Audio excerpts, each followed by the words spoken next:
穗安，长公主，这可如何是好？公子您快些去回禀太尉大人，错了，全错了。长公主，草民这就安排人将您送到丞相府去。今日让公主受委屈了，不是你的问题，不用跟本宫道歉。老爷，错了，出大错了，府里的那位是穗安长公主。照顾好宾客，不要露了破绽。到底怎么回事？怎么变成了穗安长公主？快让人去丞相府！老爷已经让人去了，现在就是不知道丞相府那边是什么情况。万一没有万一，皇上他最忌讳的就是我这个手握兵权的太尉。兵权交了，好不容易松口气，偏偏又来这一出。臣儿只求臣儿能平平安安过完这一生。臣参见穗安长公主。上官大人起来吧，本宫想知道本宫的3个侍女现在在哪儿。回公主，应该是在丞相府。臣已经让人去通知丞相府的人了，应该马上就有消息。还请公主在这等一等。上官大人这是不舒服，本宫看你这眼睛眨的倒是挺突兀的。是老毛病了，让公主见笑了。你有没有觉得不对劲儿？公主今日下花轿的时候，竟然会主动伸出手来，那绝不是公主平日会做的事。我本想进一步确认，但公主直接被送进了房内，不让咱们进去，说是公主累了要歇会儿，所以我们3个站到了现在。公主，您今日已经1天没怎么吃过东西，奴婢现在让丞相府的人给您传膳好吗？公主，您要是不说话，奴婢就认为您是默许了。你们几人都下去吧，公主这边有我。可是驸马，公主今日1天没有说过话了，也没怎么吃东西，奴婢担心公主的身体。放心，有本驸马在，不会有事的。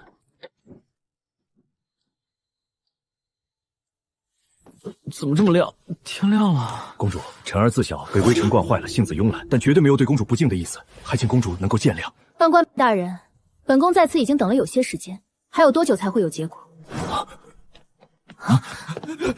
怎么样了？是不是有消息了？老爷，还有公主，管家爷爷，您赶紧说吧，说完后早点结束。我困了，忙了1天。少爷，这不是……但说无妨。丞相府那边，魏家公子已经和端静公主圆了房。完了，彻底完了！皇上一定会疑心是我动了手脚。魏家那小子是几辈子没见过女人，急吼吼的就圆了房。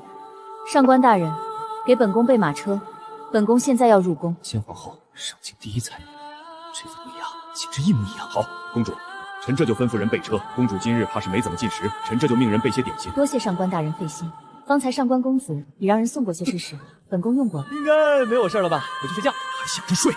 现在赶紧给我进宫，跟皇上谢罪！谢什么罪？我什么都不知道，我又不是魏行驾，有什么罪？要说有罪，应该也怪魏行监，他可是什么都做了。我这不亏得慌。圆房不成想的那么美，你敢动半分心思，皇上下诏你严惩太监。我不想圆房，我就是觉得不服气。凭什么？爹，您讲讲道理行不行？魏家那老家伙阴着呢，怎么可能会弄错？接亲过程中没有停过，2位公主只有可能在宫里出来的时候就乱了。皇上，臣该死。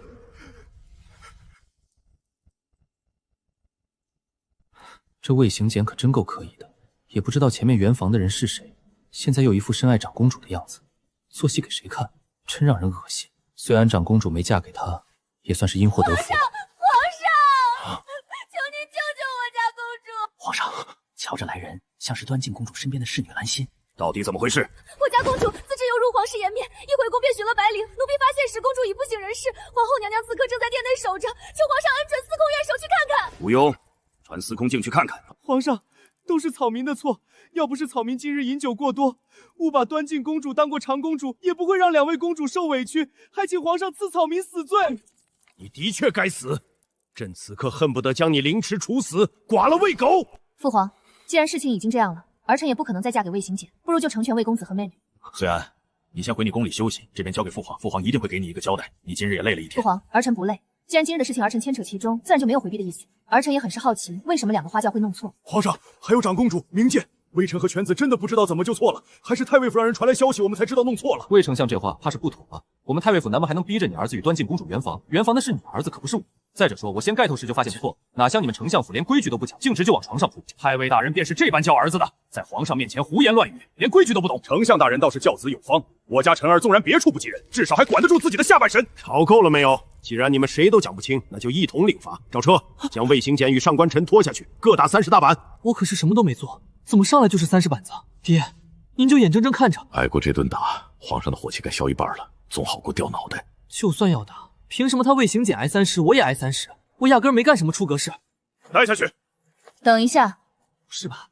皇上用这种眼神看着我，是不是改变主意？现在想直接弄死我了？我愿意被打板子了，快带我下去打板子！小兔，将魏行简拉下去打30板子。至于上官晨，跟朕过来。还愣着，是不是还想挨打？快跟上！咦，皇上呢？我就走神了一会儿，怎么皇上就不知道上哪儿了？我应该没进哪个娘娘的宫里吧？万一真的不小心走错了，那我不死也得死啊！长公主，长公主，草民能不能问问您这里是哪儿？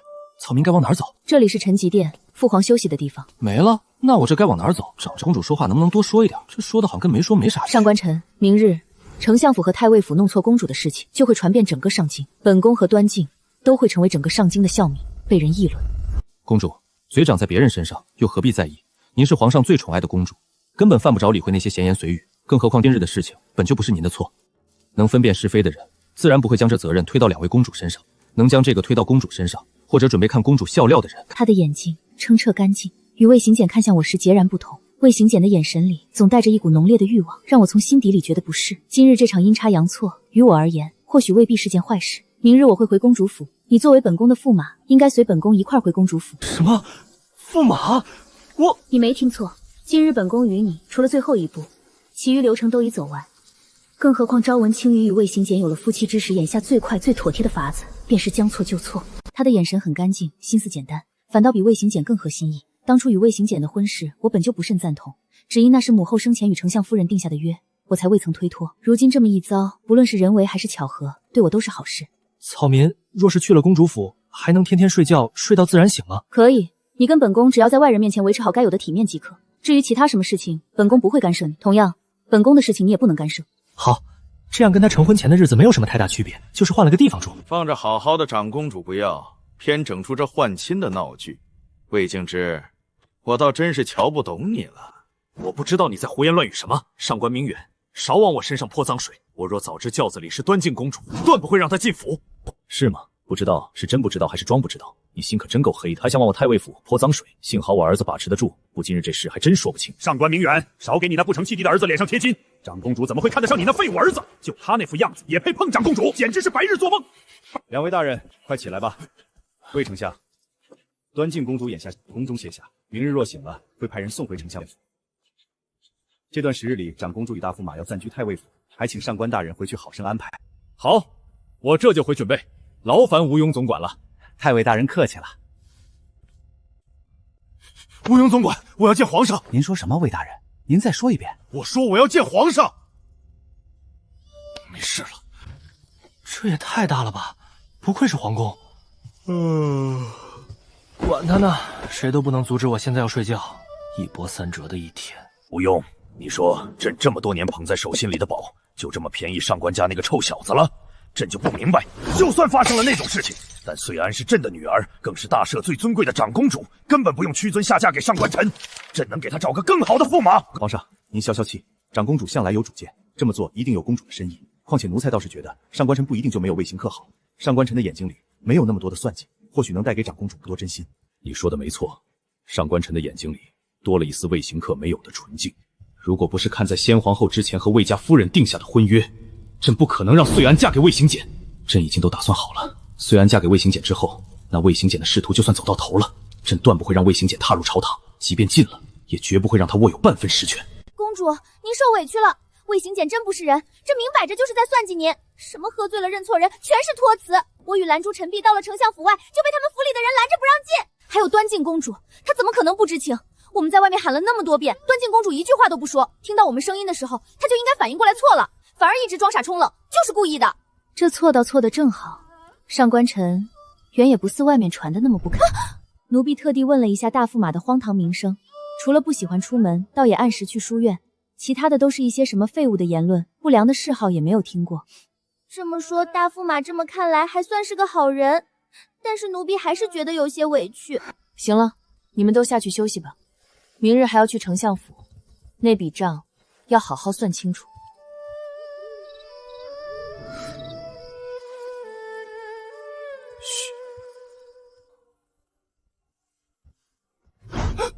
有鬼！有本宫这么好看的鬼吗？长公主，这深更半夜的不去睡觉，来我这儿什么？莫不是对我有什么别的心思？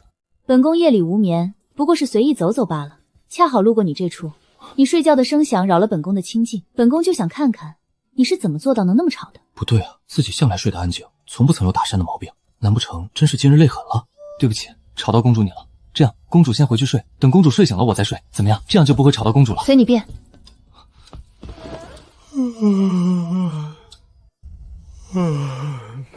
大驸马，你这是昨天晚上做贼去了？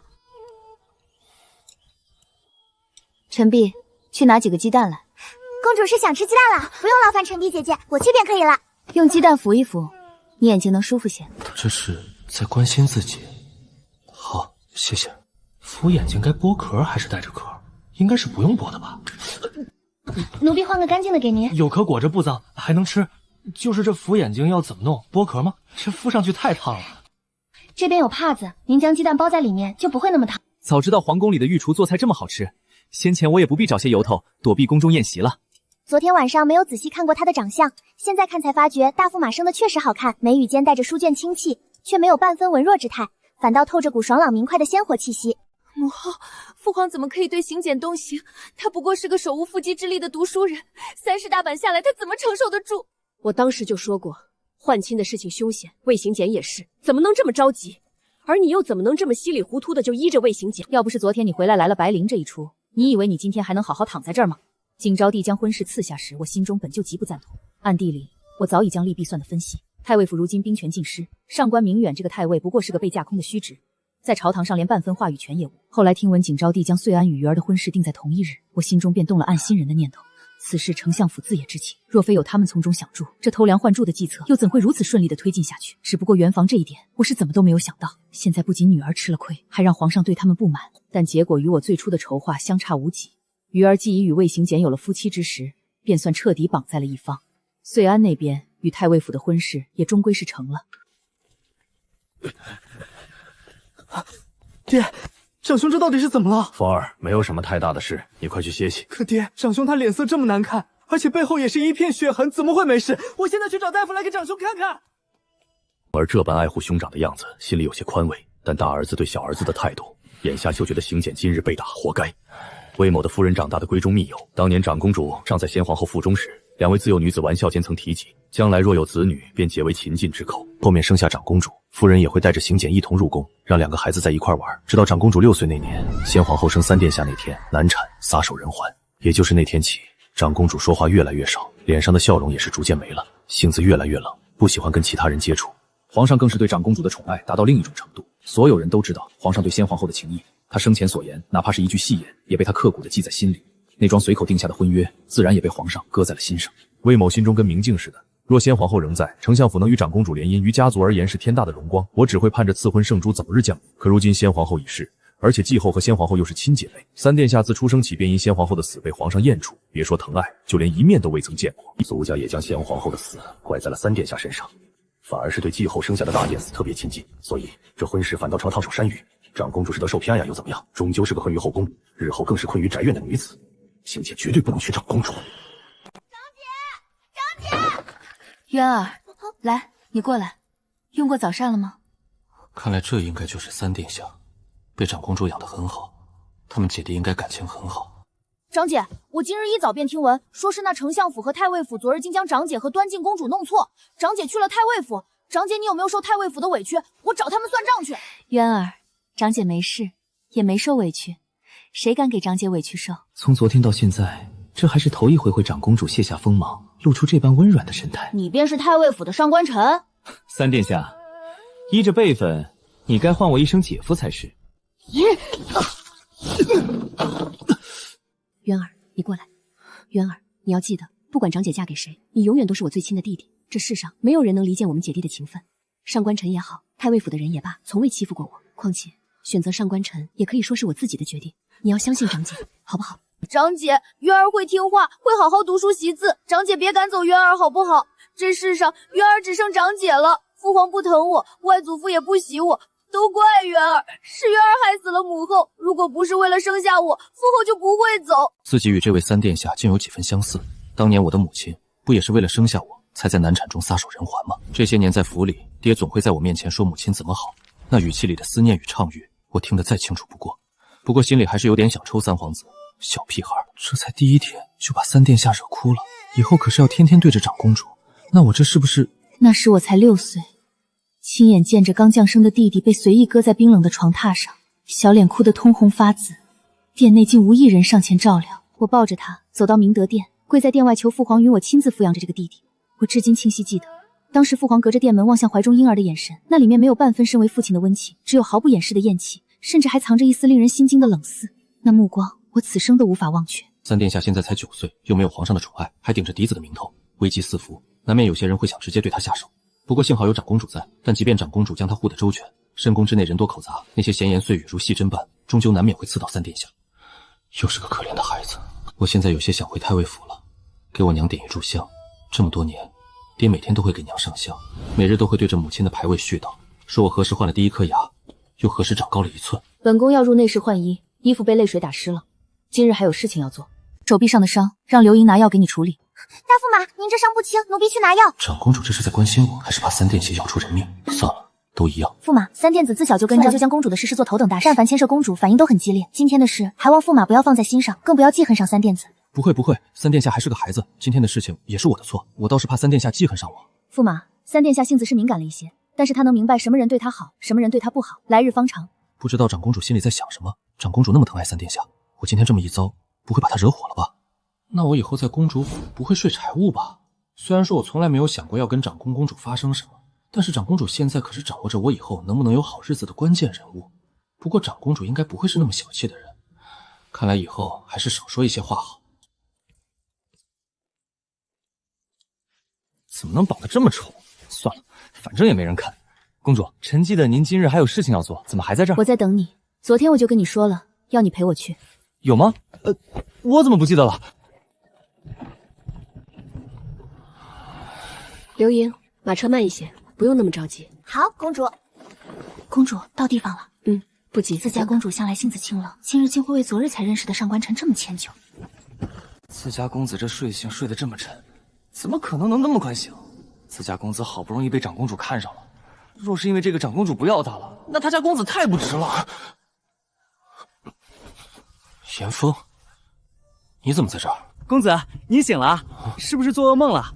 老爷知道今日公子就跟长公主出宫，特意让我在宫外等着。我看长公主的马车出来，就一直跟在旁边。丞相府，长公主来丞相府做什么？难道是她突然改变主意了？还是觉得魏行简比较好？也是，魏行简好像和长公主从小就认识，也应该算青梅竹马吧，不舍得也正常。不过长公主来丞相府，为什么要带我来？不会是昨天魏行简被打，觉得我没被打，想为魏行简出气吧？严峰，你家公子要是待会儿被人打了，你动作快点，看长公主差不多气消了，就赶紧上去拦着。公子，我就不随你进去了，那儿旁的茶楼看着雅致，我去里头泡壶茶等着，等你们出来了。长公主与自家公子如今算得上绑在一处，一荣俱荣，一损俱损，怎会真在丞相府对公子动手？而且长公主看这样子，像是来丞相府算账的。自家公子这脑子整日里到底在琢磨些什么？严峰，你家公子我平日可待你不薄，我这要被人打了，你就这么袖手旁观？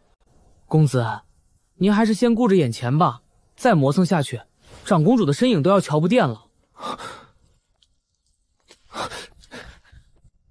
想不到我堂堂一朝丞相，向长公主行跪拜大礼就算了，竟还要与这个自己素来瞧不上眼，只当是纨绔废物的上官晨压一头，这般屈辱，实在让我心头憋闷得慌。魏丞相，本宫今日登门，只为取回属于本宫的嫁妆，不知丞相是否已将东西收拾妥当？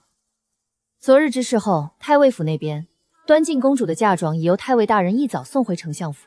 长公主放心，臣早已命人将嫁妆清点打包，尽数安置在院子里。原还想着今日午后亲自带人送到太尉府，没想到长公主竟亲自来了。魏丞相，未免日后账目混淆，生出不必要的争议。公主的嫁妆今日需当着双方的面逐一清点核对，还丞相配合。自然，陈卓姑娘尽管清点，臣已命人备好笔墨，随时可记录核对。长公主此举分明是信不过她，怕她私藏或调换嫁妆，甚至带着几分当众验明、扫她颜面的意味。可即便心头满是不满与憋屈，她也不敢有半分表露。原来长公主是来拿回嫁妆的，我还以为长公主后悔了。怎么这么多？端进公主那点嫁妆，怕是连长公主的1/10都不及。从前只听人说皇上怎么宠爱长公主，今日见了这满院嫁妆，她才真正对这份宠爱有了迹象的认知。这般手笔，放眼整个上京，怕是再无第二人能接。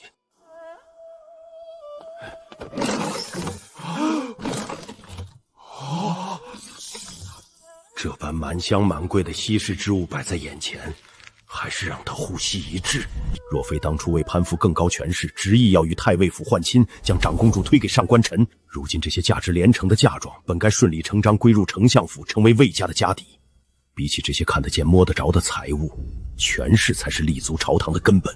看来昨天魏行简伤得还挺重。上官晨动作比我还快。魏公子这是想做什么？虽然我有话跟你说。魏公子，长公主的封号不是你该直呼的。上官晨，你给我让开，这是我跟长公主的事情，与你无关。我不管你之前跟长公主是怎么回事，但从昨天起，我和长公主就是夫妻。你是不是板子还没打够？虽然你我自幼一同长大，情谊非比寻常。昨日若不是太尉府从中作梗，此刻与你结为夫妻的本应是我。你停！魏行简，你可真行，张嘴就来。什么叫太尉府的人动手脚？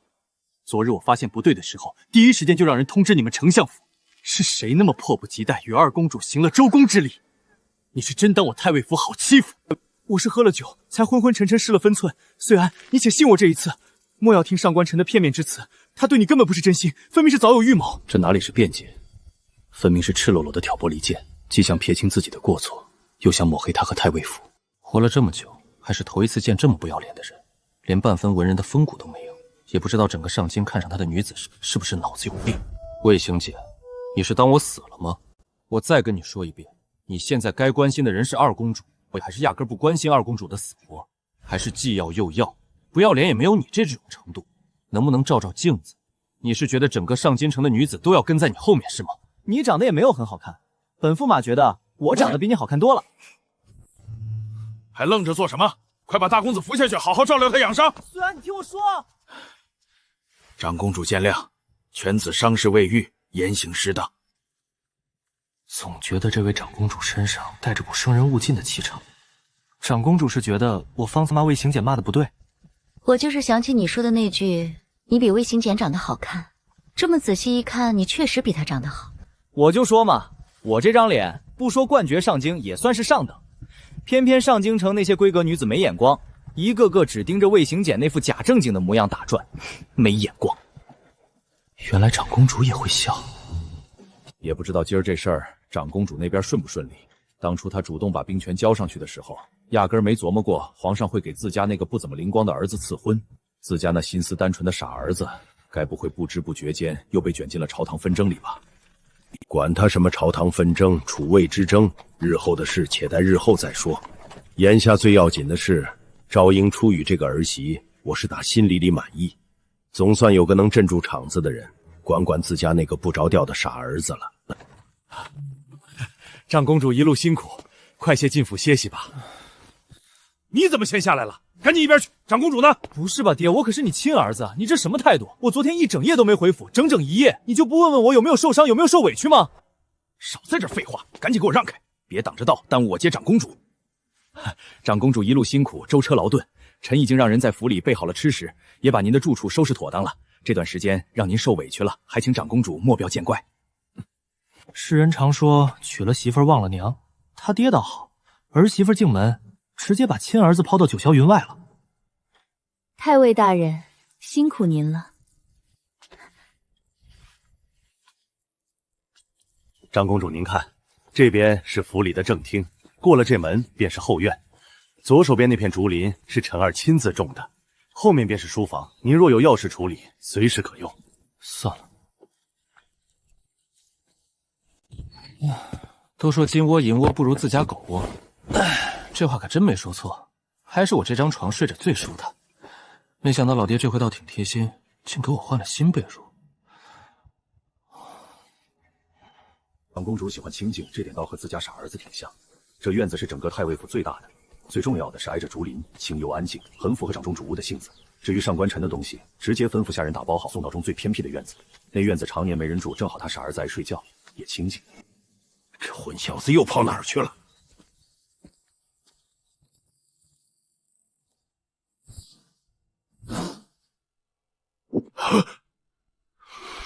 这混小子！太尉大人不必动气，驸马昨日想必是没歇好，就让他再睡会儿吧，不必叫醒。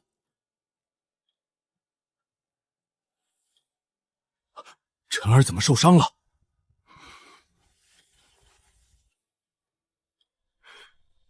这傻孩子，受了伤也不说一声。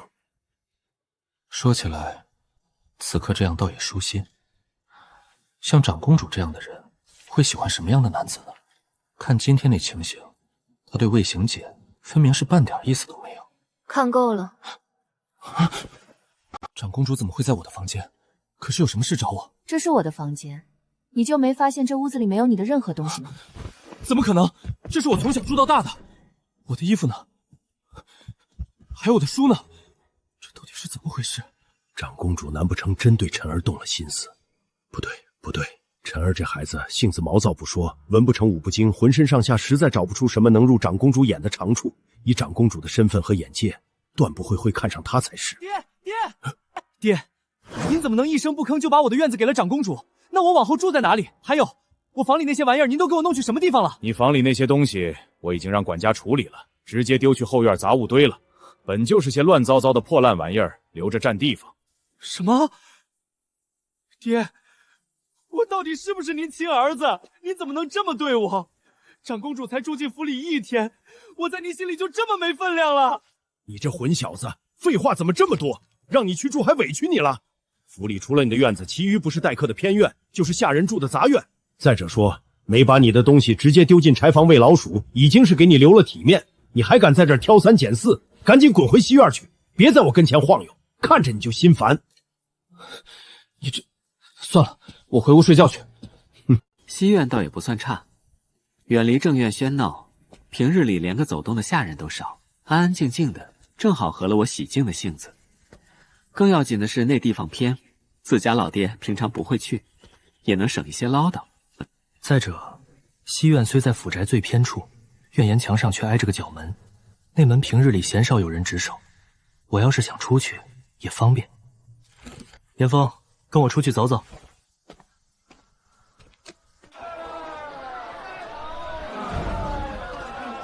严峰，上回我们吃的那家烤鸡还记得吧？走，过去瞧瞧。就是不惊人的老板来了没？哎，今日人倒不算多，那边还空着张桌子。严峰，你快点跟上来。公子，不急，那摊子就在那儿，人也跑不了。你们说邪门不邪门？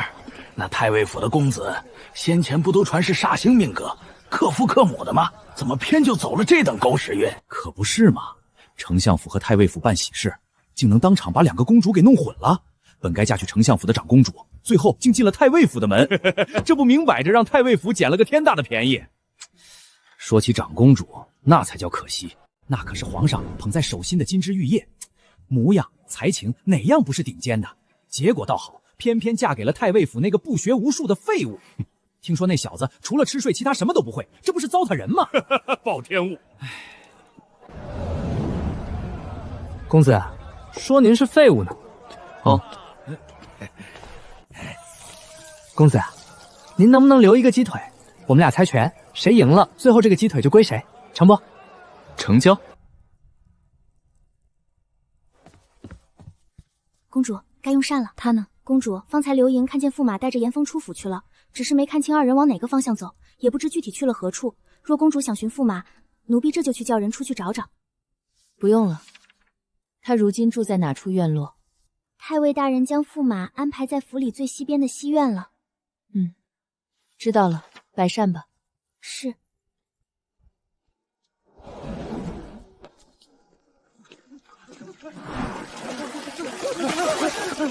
站住！这慌里慌张的，西院那边出什么事了？公子，西院着火了，院里的房间烧起来了，我们正忙着救火。着火！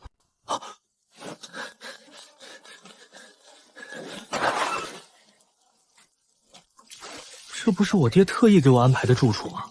怎么好端端就着火了？这我睡哪儿？总不能真让我去睡柴房吧？陈碧，我们这不就真的没事吗？好端端的，为什么要让我去烧驸马的院子？要是被发现了，公主会不会怪罪咱们？你没见公主的眼神吗？驸马住的离公主这么远，俩人一天都见不着两面，那还怎么培养感情？如今西院烧了，太尉大人总不能真让驸马睡柴房，到时候自然得把人往公主附近的院子安排。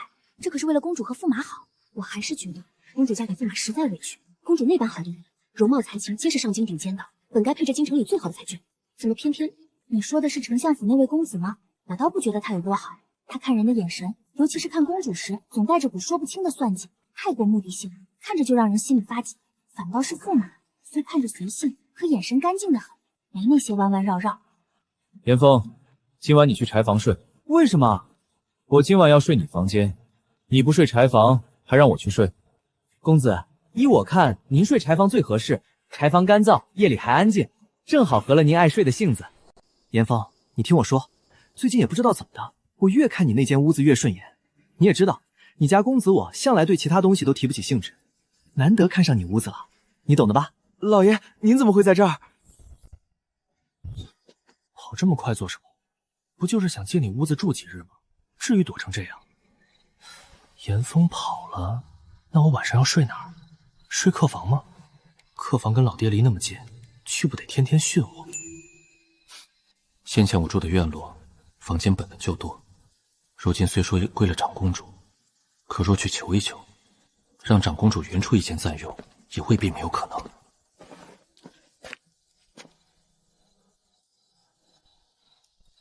我若是就这么走过去，他们会不会拦？虽说如今顶着个驸马的名头，可终究是挂名的，在这些侍卫眼里，恐怕半点分量都没有。朝清初语竟在我和上官尘之间毫不犹豫地选了上官尘，这结果像根细刺，扎得我连日来坐立难安。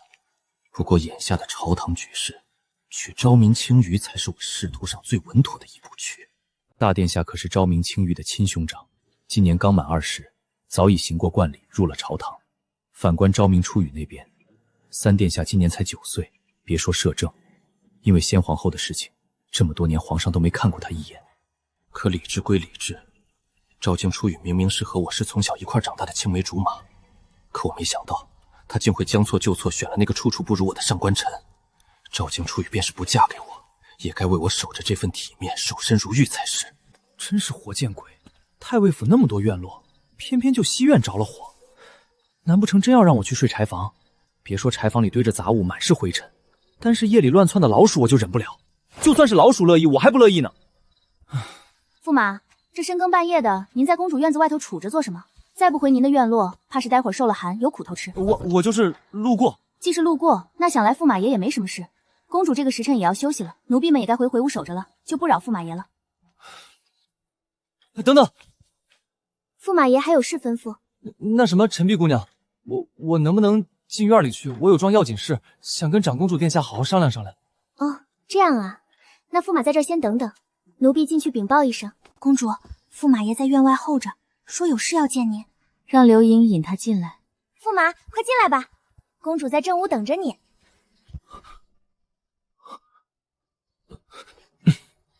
公主，您看能不能通融些，让人在院里腾间空房给我暂住几日？西院着火了，把我屋子烧了。蓝许，将隔壁的屋子收拾一下给驸马。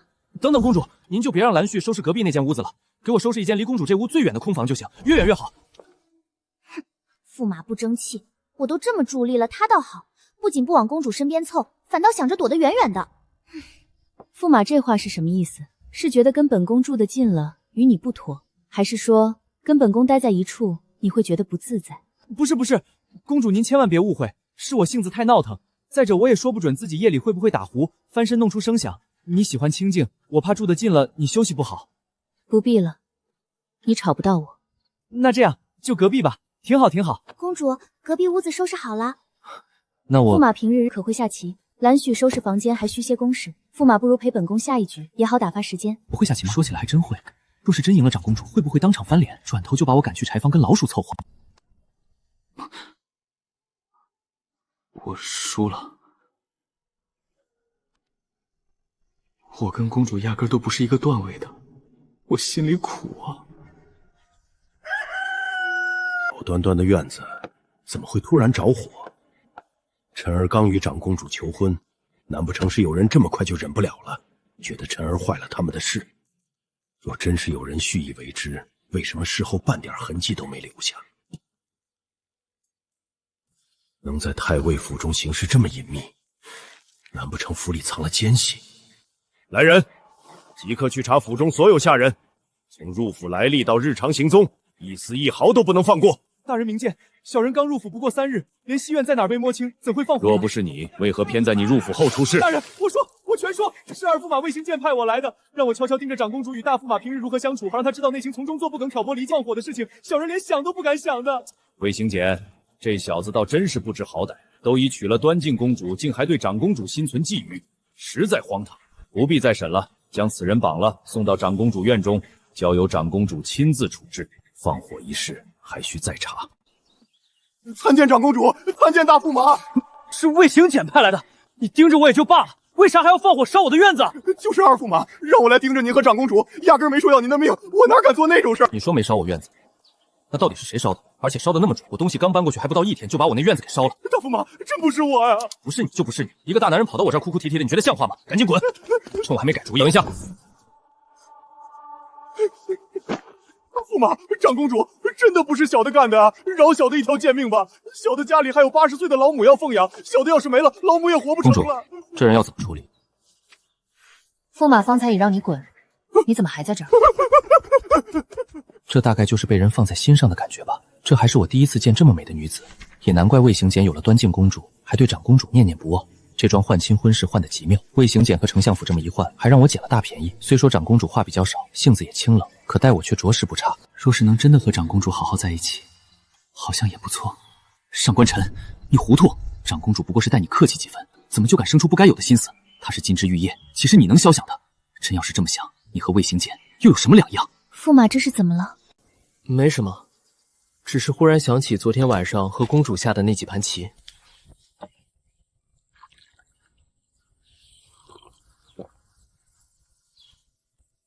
公主，我带你出去走走，好不好？揽星楼的青鱼最是鲜嫩，应该能合她胃口。去完揽星楼，再绕去夜市看看那家烤鸡档。公主驸马，揽星楼到了。到了？怎么这么快？怎么，驸马还没准备好？驸马还不下去吗？好。往日长公主下马车，总有人随身伺候，今天怎么没动静？公主，慢点。长公主的手竟这样凉。有劳驸马。哦，没事，没事。是不是自己又越矩了？公子小心！公子，你这也太丢人了。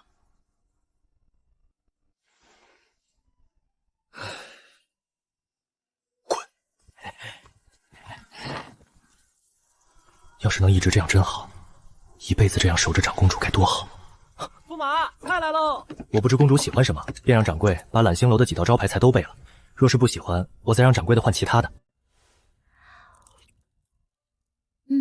很嫩，我喜欢。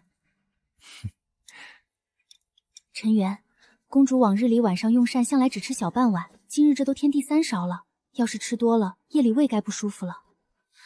严峰，有件事得跟你说，我家公主脾胃弱，素来晚上吃不得太多，若是进食过量，夜里容易犯胃疼。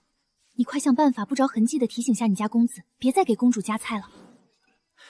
有了。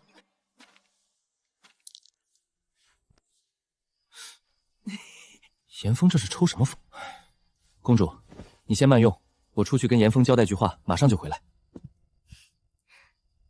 公子，长公主晚饭可不能多吃，吃多了容易闹胃疼。你怎么不早说？公主都已经吃了不少了。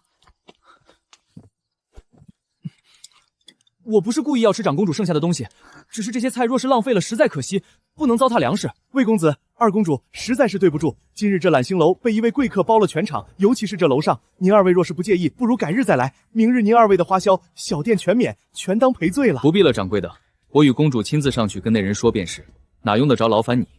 这人的背影看着怎么这么眼熟？何止是眼熟？这不是魏家公子魏行凯，还有二公主昭敏青云吗？起来吧，看来包下揽星楼的人是长姐与大姐夫，我们姐妹俩也算是心有灵犀。既是长姐与大姐夫在此，今日我们这趟揽星楼倒也不算白来。公主、驸马、二公主与二驸马来了，现在正在门外。既是二皇妹来了，便让他们进来吧。长姐，换亲的事实在是委屈长姐了，妹妹也是后来才知道，但那时木已成舟，长姐跟魏哥哥青梅竹马，如果可以，妹妹愿意将魏哥哥还给姐姐。青鱼，这不是你的错。当日换亲的事情是所有人都没有预料到的。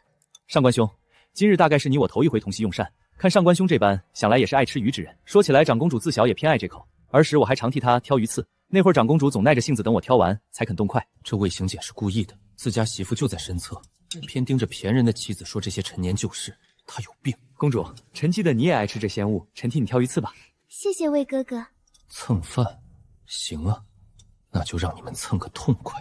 二公主，二驸马，你们来的可真是时候。家父近来管我管得紧，手头实在求去，二驸马出手何等阔绰，想来这点饭钱，二驸马总不会对自家姐夫吝啬吧？严峰，让掌柜的再备一份上等鲜鱼，打包好，账就记在那二位头上。公主，您今日吃的不少，我们不乘马车了，我陪您四处走走好不好？累了再乘车也不迟。好。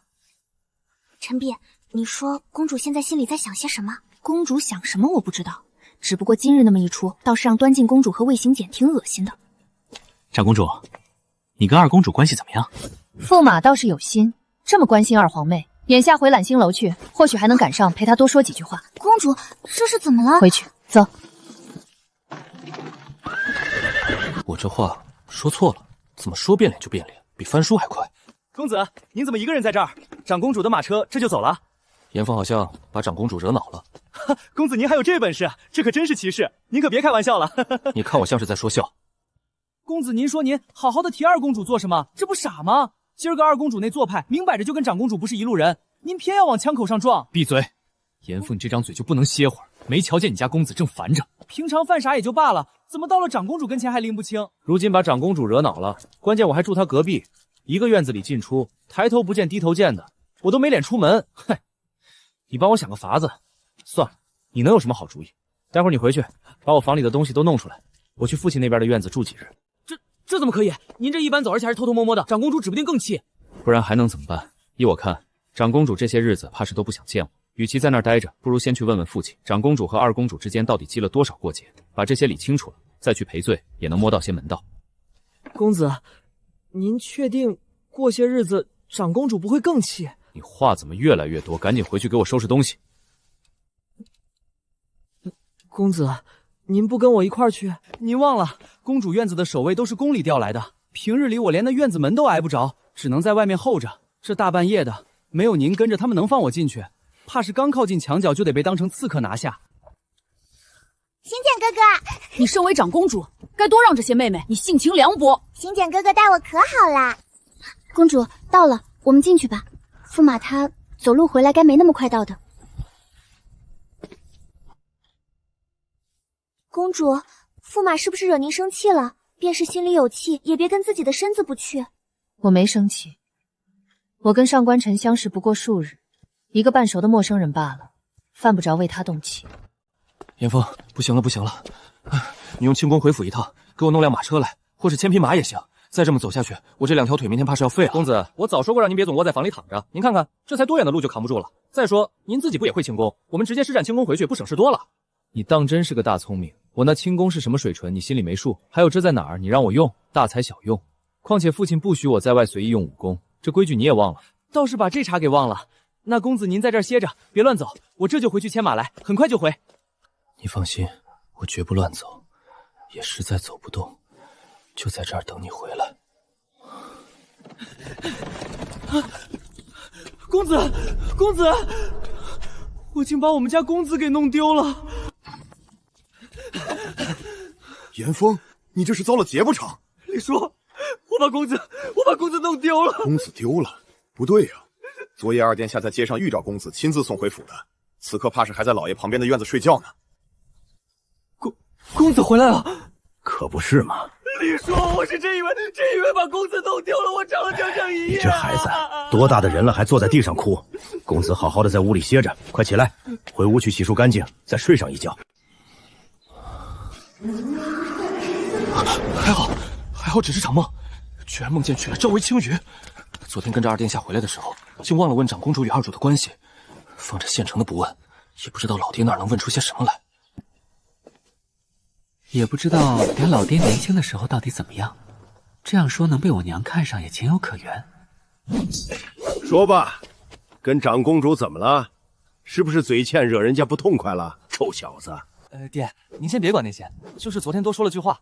对了，爹，您可知晓长公主和二公主之间到底是怎么回事？这皇家儿女的私事，哪是我们能随意揣度的？不过朝堂上的派系牵扯，我倒略知一二。你不是整日二殿下勾肩搭背的吗？这种事问他去啊，他总比我这老头子清楚。我这不是昨天回来的时候太困了，光顾着打盹，竟忘了问。如今二殿下在宫里，我也进不去啊。明日虽要进宫谢恩，可宫里规矩大，哪能随处乱逛？再说我这次把公主惹得确实不轻。长公主那性子，没把你打出去就不错了。我不过是问了句长公主与二公主关系如何，她当即就翻了脸，二话不说乘马车走了。出来的时候是乘着长公主的马车，所以长公主走了，我就只能在大街上等着严峰，最后还是被二殿下撞见捡了回去。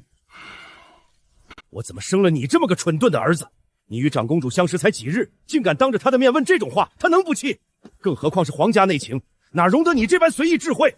上官晨，你莫不是觉得娶了长公主就真把自己当盘菜，成了能插手皇家事的大驸马了？还有，赶紧收拾你的东西，给我滚回去！滚回哪儿去啊？自然是长公主的院子。你这般不声不响跑回来，让长公主怎么想？这不是火上浇油是什么？我真要怀疑你是不是我亲生的，桩桩件件事情都办得这么不靠谱。我这就回去，您别吹胡子瞪眼的。爹，您最有办法了，帮我想想怎么哄长公主呗。她这次气性大得很。哎呦，哎呦，滚！自己捅的篓子，自己去补。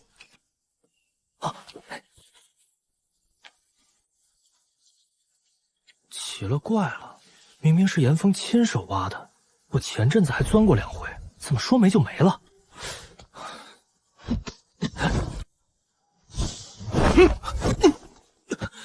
驸马，您若想进院，正门随时为您敞开，这里可走不通。唯有那些心怀不轨、另有所图之辈，才会专寻旁门左道。驸马，驸马，驸马，奴婢有件事想向您请教。你有什么事？我身上怕是没什么能教你的。到底发了什么？公主回来之后情绪便一直不对劲。你先告诉我，长公主与二公主朝眉青鱼，她们姐妹俩的关系到底如何？是不是结过什么怨？驸马，公主和二公主本来就不亲。再说二公主那人，处处都爱跟公主比。要说多大的仇怨倒也没有，可二公主一直把公主当成对手。对手？这有啥必要？不对啊，要是就这点事儿，长公主听我问起，反应咋会那么大？长公主那般心性，岂可能会真因这点攀比就对二公主生出怨敌？如果真是因为这个，更不至于我随口一问，就动了这么大的气。依我看，长公主根本不屑于二公主之气，多数时候怕是直接将她视作无物，懒得分出半分心神去理会吧。驸马既看得这般通透，那又为什么我家公主在气什么？我知道什么，有话不能直说，偏要绕圈子让我猜。驸马呢？驸马爷昨晚没回这儿，他去太尉大人隔壁的院子歇下了。本宫还当驸马舍不得回来了，既然走了，又何必再回来？公主，臣今日是特地来赔罪的。昨日是臣失言，问了不该问的话，越了规矩。臣向您保证，往后没有您的允语，绝不多说一个字。就这些？那公主还想要什么？只要是臣能办到的，定当尽力。好，那便请驸马即刻收拾好自己的东西，搬离本宫的院子。果然是我的，终究是我的，抢也抢不走；不是我的，强留也留不住。这屋子才住了没几天，倒住出些感情了。到头来还是得回他老爹那院子去。这么着，长公主的气总该消了吧？公主，我收拾好了，那我走了。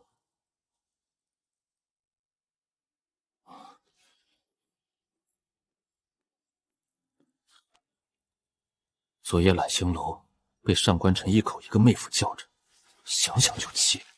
我不信他对自己一点情谊都没有了，更不服气自己会输给上官晨。论家世，论才干，我哪点比那废物差？魏哥哥，你在想什么？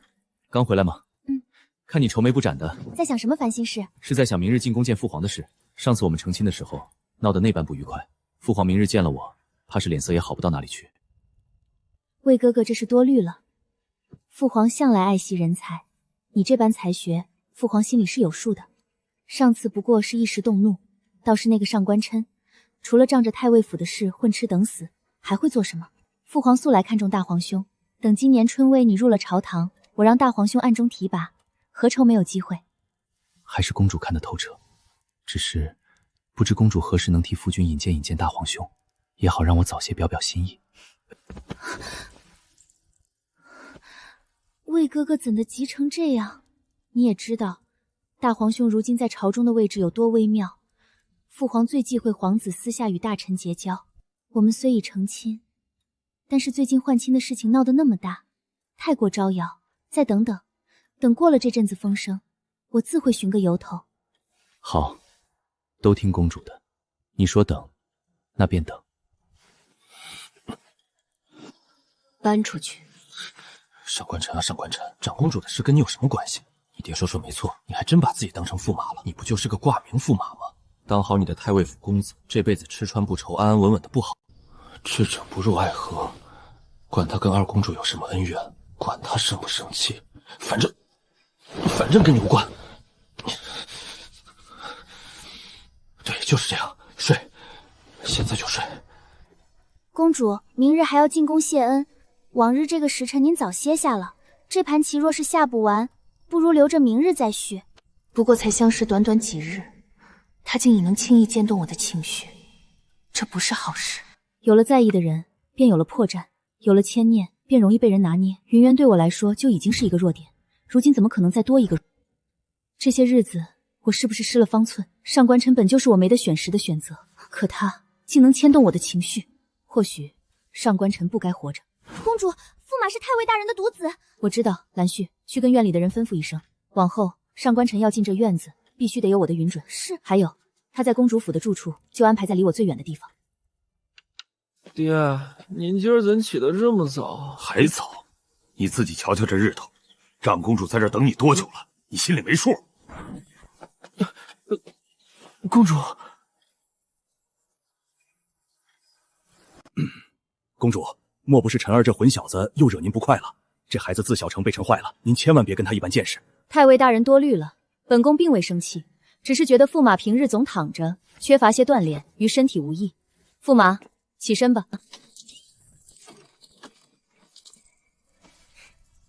皇姐，大驸马，好巧啊！有什么巧的？还不都是今天进宫谢恩来的？二皇妹这记性可真差，还是说没把父皇的话当回事？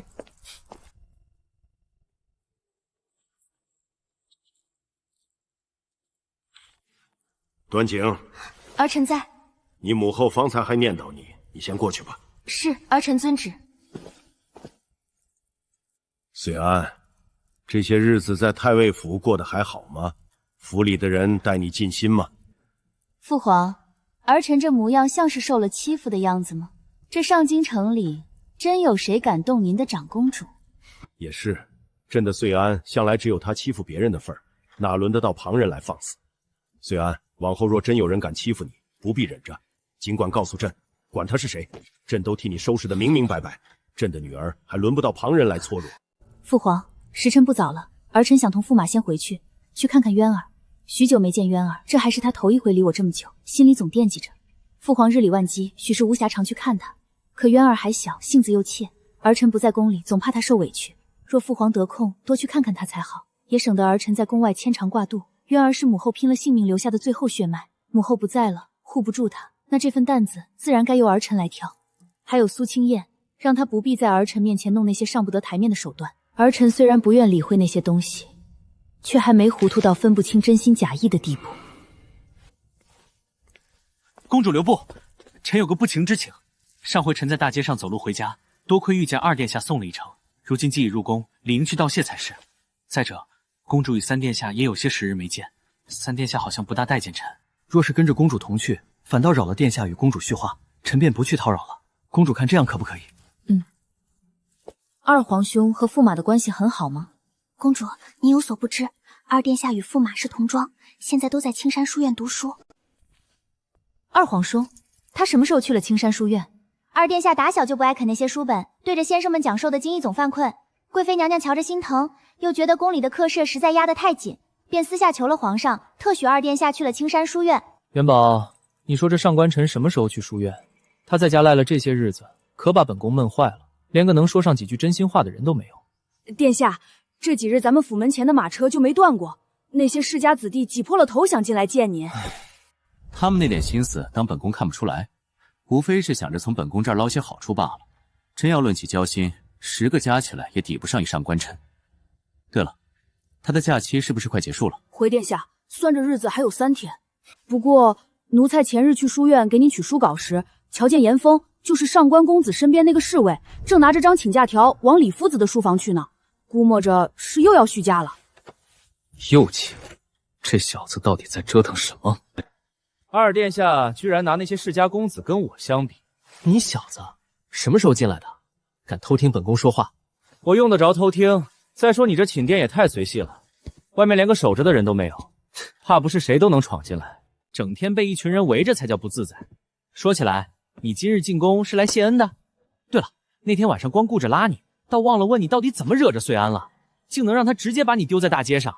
说真的，穗安嫁你，你真是捡着天大的便宜了。当初父皇给你赐婚端静时，我就琢磨着你肯定受不了他。端静那骄纵性子，你看一眼就得觉得烦。依我看，倒跟魏行简那家伙是天生一对。快说说，到底怎么把他惹火的？我说二殿下，咱们好歹也算挚友吧？你这眼神倒像是盼着我出糗似的。你还真说对了，平常在书院总是被先生罚，被你打趣，好不容易待着你栽跟头，怎么能放过？真是好兄弟。那天晚上我就随口问了句他和二公主的关系怎么样，结果长公主当场就翻了脸，直接把我扔大街上。不该啊，这话听着也没什么不妥，你问也是应当的，毕竟你们已是夫妻，一损俱损，一荣俱荣。我不过是个挂名驸马罢了。什么？这都多少天了，你们还没圆房？说起来，穗安那张脸可是我见过最拔尖的，在跟前你就半点不动心？你脑子里都装了些什么？那是长公主，是你亲妹妹，她的性子你还不清楚，眼里揉不得沙子，我敢动歪心思。何况我与她先前素未谋面，连话都没说过几句，怎么可能做那种事？感情都是处出来的嘛，你主动些，多跟他处处，说不定就成了。少来这套，我跟你说正事。虽然看着冷，心里未必不热，我敢打包票，他不是那等油盐不进的人。你先告诉我，长公主与二公主之间到底是个什么关系？还有那继后又跟长公主有过什么过节？你真想知道？我可说在前头，这里头有些是道听途说，未必做准，但也有些是我亲眼瞧见的。你该知道，继后与先皇后是一母同胞的姐妹，当年继后会嫁给父皇，说起来我也是听母妃说的。他老人家也是从别处听来的，说是有那么一天，继后像往常一样去先皇后屋子里，谁知不知怎的，父皇那天也去了先皇后屋子呢。后来就有了关系，没过多久，父皇就娶了继后。你就没想过，这事儿说不定是继后故意算计皇上的？我母妃也是这么猜的，不过她特意叮嘱过我，这种话万万不能往外说，毕竟是皇家秘训，知道的太多的人通常都活不长久。那你还敢告诉我？谁让你非想知道？换做旁人，你以为我会说半个字？也就你还能让我透点口风。你说的这些还没沾到长公主的边，难道她与继后二公主关系不睦，就是因为这个？若是只因为这个，还不至于让穗安对继后那般冷淡。这里头的弯弯绕绕可比这深多了。你别急，听我慢慢说。你可知晓，穗安曾养过一只小狗，那是先皇后离世以后，父皇特意寻来送她的，就是为了穗安开心。先后并天的那段日子，穗安整日把自己关店里，谁都不理，唯独对着那只毛茸茸的东西才肯露出半分笑意。也是因为那只小狗，穗安慢慢的才走了出来。那年我才9岁，偷偷溜到了上林园，我揣了半糕点，躲在假山后面，正吃得欢，忽然听见嗷呜一声惨叫，那声音尖的像被什么东西扎了，听得人心里发紧。当时我连手上拿着的糕点都被这声笑的全都丢到了地上。我扒着假山石缝往外朝，就看那只小狗蜷在地上，浑身抽搐，嘴里吐着白沫，眼看是不行了，而他就站在旁边，那双眼睛阴沉沉的，像淬了冰，直勾勾盯着地上挣扎的狗，半分怜悯都没有。更让我怕的是，忽然唤来身边的，不知说了句什么，就哆嗦着地上一把小巧的银剪子，接过来，对着自己的手腕轻轻划了下，血珠立马渗了出来，看着就像是被狗爪挠出来的伤口。等一下，后面的不必说了，我大约能猜到。你说先皇后的死，会不会也与继后有关？你疯了，这种话也敢往外说？这宫里的墙是透风的，若是被人听去半句，你就算有10个脑袋都不够砍的。我只是猜测，猜测也不行。这不是在你宫里吗？左右无外人，我不过是依着你说的这些事做个合理推测罢了。单看继后对只小狗都能下此狠手，还处心积虑自伤构陷，便知绝非良之辈。你倒是不接着问了，端静与穗安之间的纠葛，你不想知道？这还用问？不用脑子都能猜到。只是有一点我始终不解，我不过问了句他与二公主的关系，长公主为什么反应那般剧烈，仿佛出了逆鳞一般？这我倒也说不准。虽然性子是冷，但我也觉得应该至于。你说有没有可能是穗安吃醋了？你是不是有病？我跟长公主才认识几天就到吃醋成地，疯了？什么我疯了？没准真的就是吃醋了。说起来，你当真不打算去哄哄她？虽然再怎么说也是个姑娘家，纵使面上冷硬，心里未必没有柔软处。你诚心些赔个不是，她未必会真跟你计较。哄？我连自己错在何处都不明白，如何去哄？这么去道歉跟敷衍一样，半点诚意都没有。送去跟前怕不是火上浇油。何况她是长公主，我是挂名驸马，这层身份摆着，多说一句都像是逾矩，又谈何哄字？随你吧。只是依我看，虽然对你未必全无情意。那日我送你回去的时候，我看见虽然在府门口提前等着。若真对你全然不在意，又何必费这心思？父皇还是老样子，从小到大眼里就只有长姐一个。魏哥哥，你说是不是青玉哪里不好，才总让父皇这般忽略？此言，长公主性子太过清冷，倒像是块捂不热的冰。皇上日后定会看见你的好。母后，儿臣可想您了。鱼儿这是怎么了？瞧着像是受了委屈，是谁让你？不放行检定会护着公主，绝不让她受半分委屈。便是行检自己，也断不会惹公主不快。母后，父皇他好偏心，儿臣到底做错了什么？他的眼睛里永远只有长姐，从来都没好好看过我一眼。明明我也是长生的公主，也是他的亲生女儿，凭什么他对我这么冷淡？傻鱼儿，不许这么说你父皇，他心里是有你的，只是不常挂在嘴边罢了。说起来，也怪我，穗安是你先后姨母留下她的唯一的女儿，我这个做姨母的却没能好好照干她，让她总觉得孤单，也难怪皇上放心不下。母后，这怎么能怪您？明明是长姐自己性子孤僻，从小就对我们带着敌意。儿臣好几次都看见她对您说话时没大没小，连基本的恭敬都没有，是她自己不懂得珍惜您的好意。三殿下，奴才敢打包票，这衣服送过来时绝无破损。至于怎么成了现在这样，奴才实在不知。长公公这话的意思是我自己捡了衣服，故意冤枉你们。奴才不敢，只是衣裳出内务服时确实完好无损，这点上百号人都能作证。长公公这是觉得本宫不在宫里了，便没人为渊儿出头，连个奴才都敢欺辱他。奴才参见长公主。长姐，您怎么来了？我再不来，某些狗奴才怕是要爬到头上作威作福了。13，属下在。本宫留在宫里是为了什么？回公主，是维护三殿上招权。今日既有奴才敢以下犯上，本宫便容不得。13，将他拖下去。本宫要让宫里所有人都知道，渊儿是本宫护着的人，往后谁再敢动他一根头发，便是个下场。长姐，他会不会死啊？要不要？渊儿记住，对恶人仁慈，就是对自己残忍。在这宫里，心慈手软换不来尊重，唯有让他们怕，才没人敢欺负你。别怕，有长姐在，谁也不能伤你。长姐，你如今有了驸马，有了上官晨。没有，长姐骗人。以前不管旁人说什么，你脸上总是淡淡的，像蒙着一层雾。可刚才我提起他时，你眼里明明有了为难。上官琛真有那么好吗？你们才认识几天？上官晨呢？他怎么没跟你一起来？是不是上回我咬了他手肺，他还在生气？长姐，我去跟他道歉吧，我不该那么凶的。跟你没关系。他去找二皇兄了，他们是书院同窗，也是朋友。只是渊儿，有几句话你必须记牢。从你出生在这宫墙里的那天起，很多事就由不得自己选了。你必须快点长大，学会保护自己。长姐，我知道了，我会长大的，到时候换我护着你。二殿下，你就没想过去争一争那个位置？活该！让你胡扯，一张嘴是没把门的，这种话也是能随便说的。你能平平安活到现在，你上官家的祖宗不知道保护了你多少次。你跟我说实话，到底想没想过，咱们穿一条裤子都嫌肥的兄弟，你要是真有这份心思，兄弟我考虑考虑帮你。你说是就说是，至于喷我一脸口水？就算你不惦记那个位置，也犯不着拿口水淹我。上官晨，你是真欠收拾，也难怪虽然对你没好脸色，换作是我早把你扔去劈柴了。我告诉你，我昭明御书想做的是将来披甲上阵，做个镇守边关的大将军，可不是窝在这四方宫墙里跟人勾心斗角。就你，上回也不知道是谁3箭拖把2箭，还差点射中自己的马。我是故意的，你懂什么？世事天赋异禀，将来定能成个马下将军。毕竟上马容易摔下来嘛。你再提，信不信我直接把你丢去净身？行，不提就不提。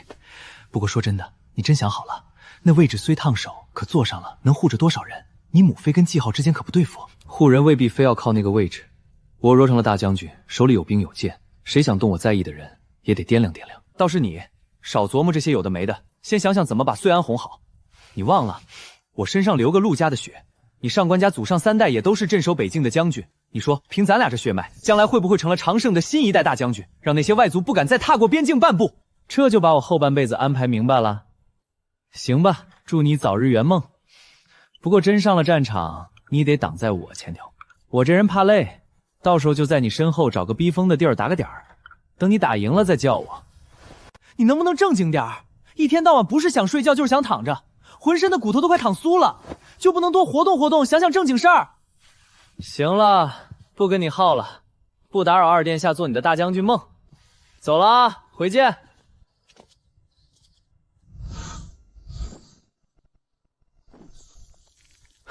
放肆！臣参见大殿下。不必多礼。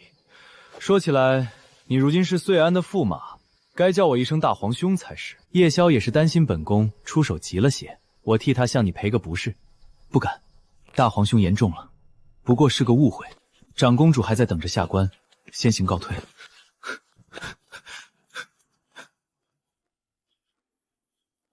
主子，需不需要属下？不必。你觉得他会武功？方才那一掌，他虽未还手，却下意识泄了3分力，绝非寻常文弱书生。若主子想确认，属下今夜可去探探。盯紧他便是。从前仅仅是太尉府的公子，倒不足为惧。如今成了岁安的驸马，又整日与二皇帝厮混。太尉府虽没了兵权，受死的落处就比马大，不得不防。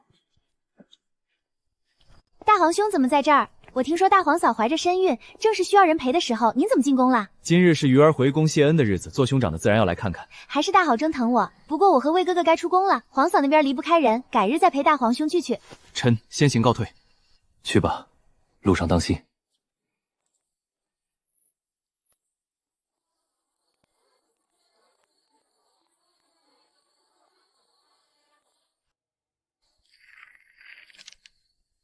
倒是个有心人，字写的工整，心思也摆得明明白白。只是这份急于攀附的迫切，反倒让人瞧出了几分不足。野心有了，只不知手段够不够硬。是骡子是马，日后自会知道。盯着他，丞相府那点龌龊事儿，或许能派上用处。这哪里是冲着我来的？分明是老爹得罪的权贵太多，如今没了兵权傍身，那些藏在暗处的怨毒，便一股脑全泼到了太尉府头上。大殿下今日这一出，不过是其中最直白的一次敲打。道歉，必须道歉，不道歉就是狗。这么好的大腿不抱，是不是傻？长公主和三殿下，我妹在里头吗？回大驸马在呢，都在，您怎么不进去？你不懂，如今这般贸然寻来，还偷偷摸摸往里钻，像话吗？我不进去，是对长公主的敬重。驸马，嘘，你就不能小点声，想把全宫的人都招来吗？驸马，您不是说不进去吗？怎么又要进去了？我没要进去，就伸腿看看那地装着平不平。这样，你别管我做什么，就当眼前没我这个人。从现在起，嘴闭紧了。公主，您怎么这就出来了？我还以为还要再待会儿。驸马何时染上了偷窥的爱好？你怎么不提醒我长公主出来了？你可以说话了。是您方才让奴才别说话的，所以奴才没敢出声。好，真是多谢你了。那个公主，对不起。哦，驸马错在哪儿了？反正我就是错了，不该惹公生气，别再气了，行不行？要不您说事儿，只要能消气儿，我什么都愿意做。你不后悔？只要是公主吩咐的，我保证尽最大努力去做。那就劳烦驸马当一天太监。什么？有劳驸马了。公主，这衣服能不能回府再换？眼下还在公道上来往的人不少，我这身驸马朝服换上个太监衣服，岂不是丢了您和太尉府的脸面？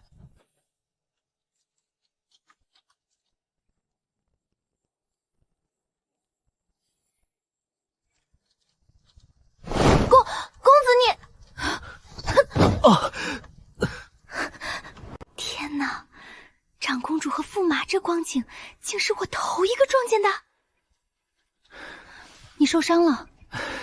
没多大事儿，方才在二殿下宫里不小心磕了一下。还好长公主没追问夜幽的事儿。公子，衣服在这儿呢，我帮着您换。不用你多事。公子，您长公主这是在玩什么？好端端怎么要穿太监的衣服？还有，您穿完能不能借我穿几天？我长这么大还没穿过真的太监服。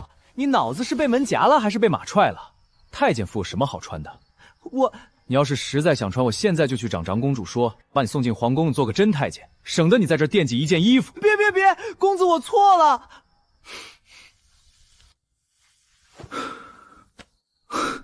公子，我帮你。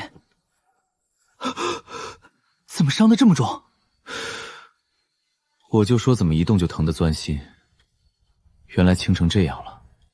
夜宵是大殿下的贴身护卫，若不是昭明燕宁有心思对付太尉府，他怎么会对我下手这么重？明明看清了我是谁，分明是敲山震虎。公子您等着，我这就去找他算账，让他知道咱们太尉府不是好欺负的。给我回来！你忘了上次被人三拳两脚就撂在地上的事了？就你这点本事，去了不是送上门人再揍一顿？那总不能就这么算了吧？当然不能算，只是现在还不是时候。昭明燕宁既然敢动手，我们就得沉住气，等找到机会再连本带利的讨回来。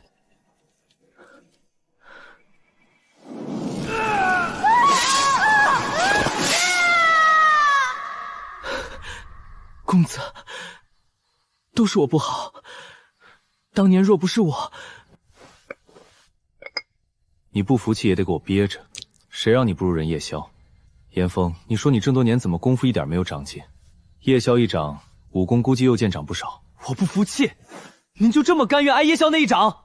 叶修这笔账我们迟早要算，但现在我们得先沉住气。昭明燕宁的疑心比夜宵更可怕，今日这一掌我就是故意挨的，让他以为我不堪一击，才能彻底打消他的疑虑。这衣服倒是挺合适。你又在胡闹什么？这衣服是哪来的？我最近没收拾你，你倒是越发没规矩了，连太监服都敢往身上穿。今天非得让你记记教训，知道什么该穿，什么不该穿。等一下，这衣服是长公主让我穿的，你要是有意见，直接去找长公主说，别拿我撒气。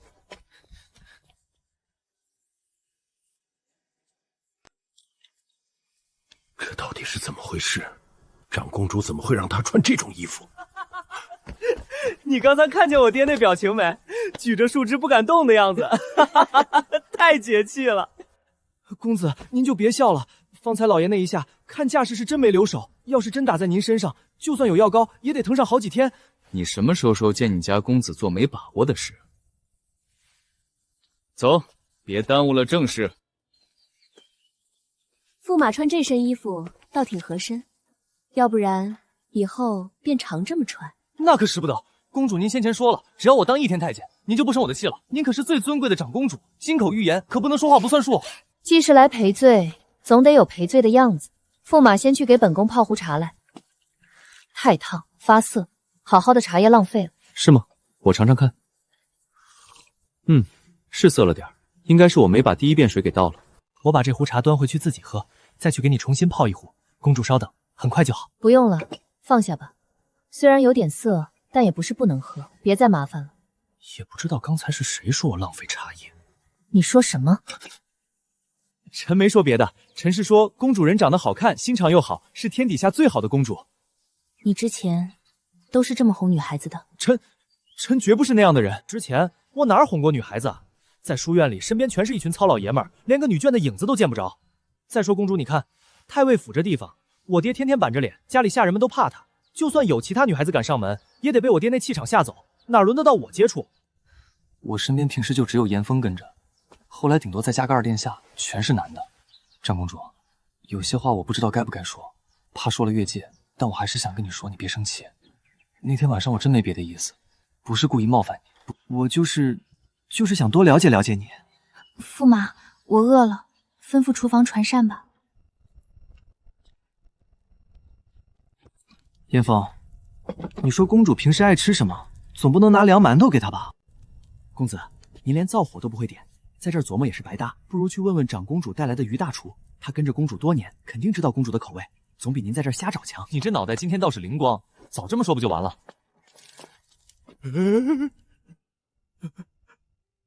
驸马爷，求您有话直说吧，小的胆子小，经不住这么琢磨，您别这么吓小的了。你这是犯的哪门子毛病？我啥时候要吓你了？我就是想问问长公主平时爱吃些什么，没别的意思。长公主没什么特别偏爱的口味，每次备膳都是蓝轩姑娘来吩咐，只说公主不喜哪些东西，让小的避开。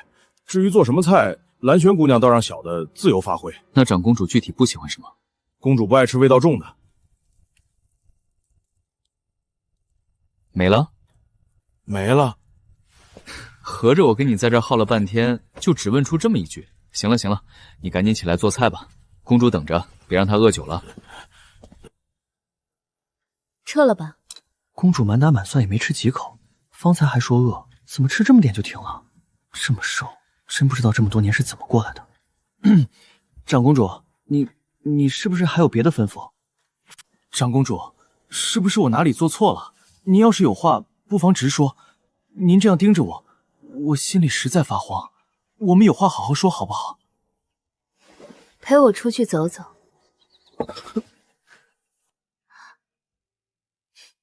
你给我饭做什么？饿了不就该吃饭？自家公主伸手分明是想搭着驸马的手臂同行，驸马怎么就这么不开窍？陈碧，你这是感冒了，我这就叫严峰去请府医来给你瞧瞧，免得耽误了病情。驸马不必了。手。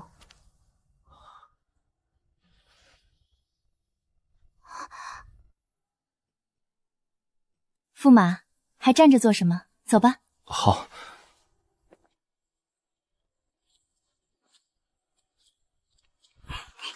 你看公主跟驸马这模样，我就说嘛，那天在马车上，嘘，小声点儿。上官晨，你到底还有多少事是我不知道的？长公主说笑了，谁都知道我不过是沾了我爹的光，在上营混日子的闲杂人罢了。混日子的闲杂人，可我总觉得上官晨，你不像外面的人说的一样无能废物。驸马似乎很喜欢这池鱼，我总是能看见你每天都要在这儿待上一段时间。我也说不清是喜欢还是不喜欢。小时候父亲总很忙，府里冷冷清清的，便喜欢蹲在池边看鱼儿游来游去。后来就算是惹了父亲动怒，挨了责罚，也总是往这儿跑，对着这些鱼儿说话，倒比闷在心里舒坦些。太尉大人常对你动手？确实挺经常的，但多半都是我太过顽皮，闯了祸，该打的。公主站着不累吗？不如也坐下说话。好。驸马似乎很喜欢竹的，您院中四周也种满了竹子。我就是觉得听着竹叶沙沙的声响，心里会格外轻松。我母亲唯一留下的那幅画像，旁边便是一片竹子。公主刚才问了我那么多事情，现在是不是该轮到我问了？那天晚上，公主为什么突然生气了？你觉得本宫是个难相处的人吗？自然不是。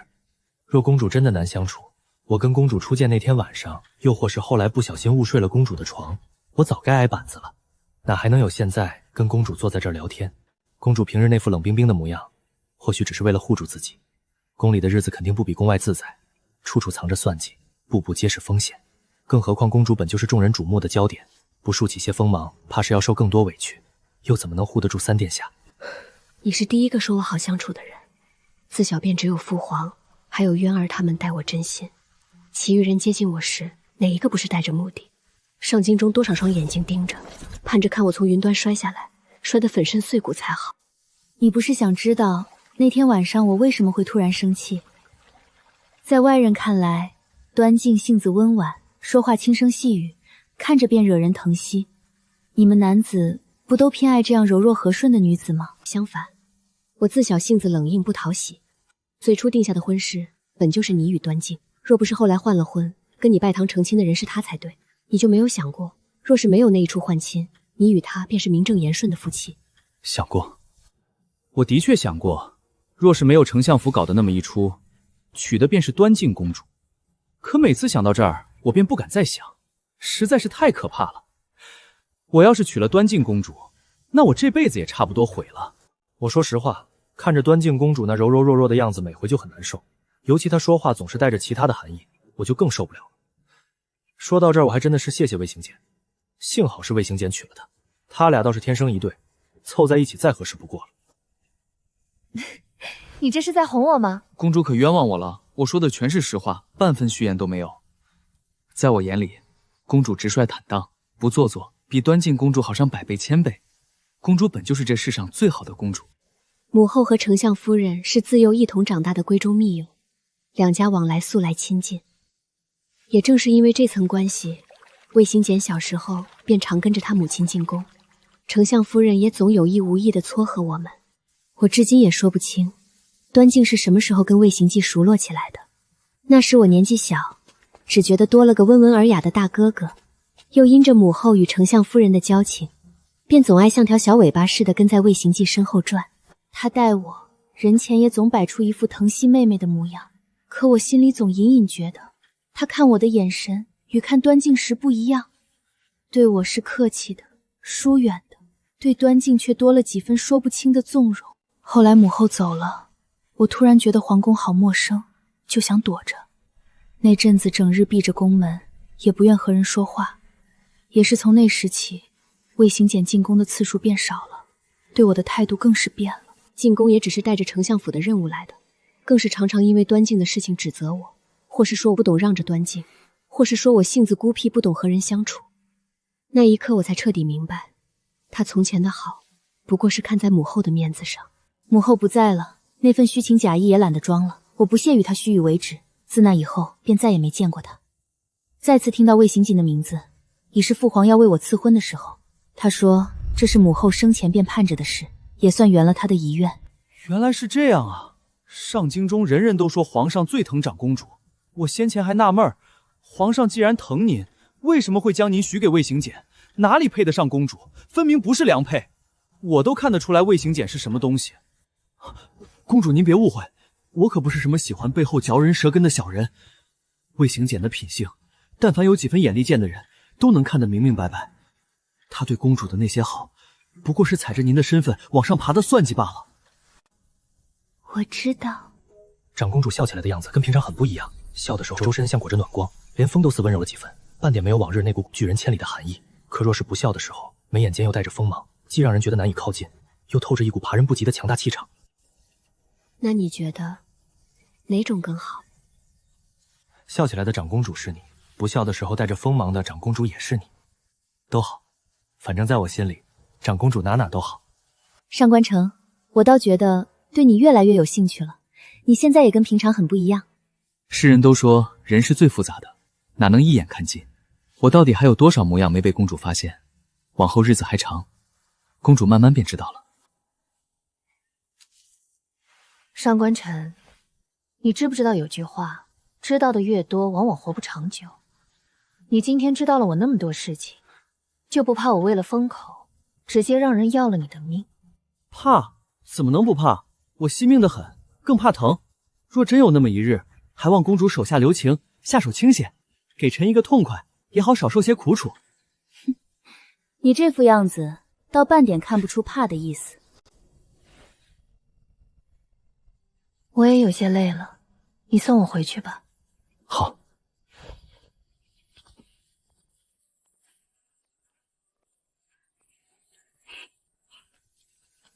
没跟长公主同住一个院子，倒也挺不错。院子周围明里暗里全是侍卫与暗卫，连只苍蝇飞过，他们都要多看几眼。住那儿跟被剥了衣裳晾在人面前一样，一点秘密都没有。公子，我倒觉得你那几天住得挺舒服，一有时间你就往公主身边凑，我看你脸上不是挺开心的。滚！我这是说对了。公子，你不住在长公主的院子里，你的行踪长公主要是想知道，肯定也能知道。还有一件事儿，我至今都没想明白。之前也不是没有跟着公子去过长公主的院子，我从来没有察觉到有暗卫踪迹。那位十一到底是怎么做到一点踪迹都没有的？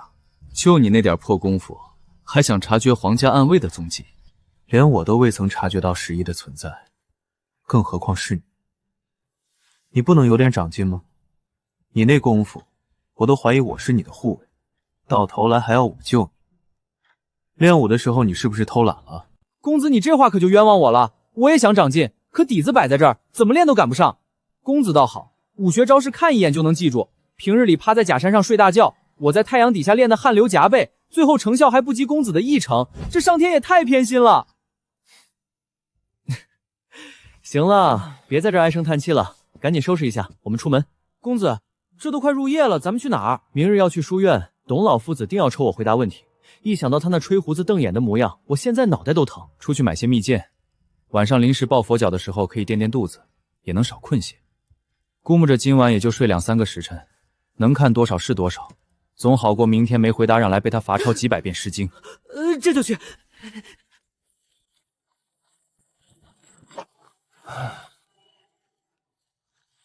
严峰，把马车停到前面那条暗巷里，动作清醒。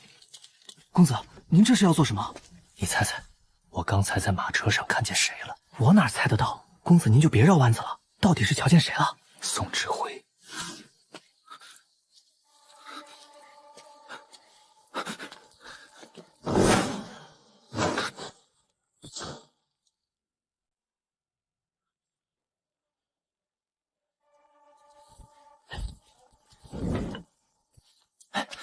公子，这宋志峰葫芦里到底卖的什么药？绕了3-4个巷子还不停，简直是在兜圈子。你懂什么？他越是这样兜圈子，越说明心里有鬼，故意绕路就是为了甩开别人，怕有人跟着他。耐心等着，说不定待会儿就能看到好戏了。夏兰，公子我可是想死你了！呸，真是道貌岸谈。方才在街上还装得人模狗样，转眼就露出这副龌龊嘴脸，确实不是东西。公子，这夏兰我看着怎么这么眼熟？哦，想起来了，她不是之前总往书院跑，给宋志辉送点心吃食的丫鬟吗？我当时还纳闷儿，书院伙房的点心样式齐全，宋志辉为什么要让人送？原来是私会。嗨，宋志辉跟何宗正家的小姐可是有婚约的，如今婚期将近，他竟在外面私养外室。何家小姐也不知道上辈子做了什么，摊上宋志辉这样的人。何家在京中也是有头有脸的人家，何小姐也算是才女，嫁给宋志辉本就不算高攀，如今还没进门就要受这等委屈，宋志辉真是糟蹋了好人家。公子，这不好吧？他们都进屋了，我这么纯情，怕是要被教坏。再说了，这种事看多了容易长针眼。爱去不去，真拿你没办法。夏兰，你放心，等我娶了何家那丫头，得了何家的势力帮扶，立马就把你接进府里。这宋志辉也太不是东西了，一边哄着何小姐，一边还勾搭小丫鬟，真是把无耻2个字刻在脸上了。爹，你这臭小子都多大的人了，也娶了公主成了家，能不能稳重一些，别给上官家丢脸。外祖公的手艺真是绝了，把您这剑打造的又趁手又威风，就是不知道我那神出没的外祖公什么时候能想起给亲孙子也打一把，也好让我沾沾光。小心！爹，您至于这么紧张吗？这是能斩金断铁的剑，又不是一碰就碎的豆腐。你懂什么？这剑比你的年纪都大，是你外祖公的心血，有话就说，没话就滚回你的院子。我来是想问您，最近朝里是不是有什么动静？我昨日无意间听到宋家的人说话，总觉得不对劲，像是藏着什么事。你又在外头瞎听什么？宋家的事，不是你该掺和的。如今太尉府在朝中本就被人盯着，多少双眼睛暗里盯着，就盼着我们家出点错漏。你若敢露半分破绽，下一秒就会有人钻了空子，到时候可不是补一个口子那么简单，无数双爪子会顺着缝扑进来，死得太尉府无立足之地。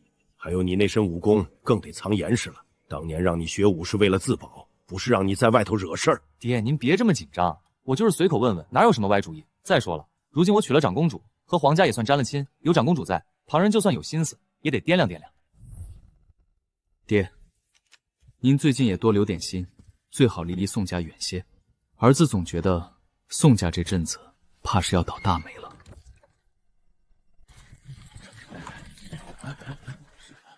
身为驸马，又是世家子弟，却如此散漫，哪有半点君子风范？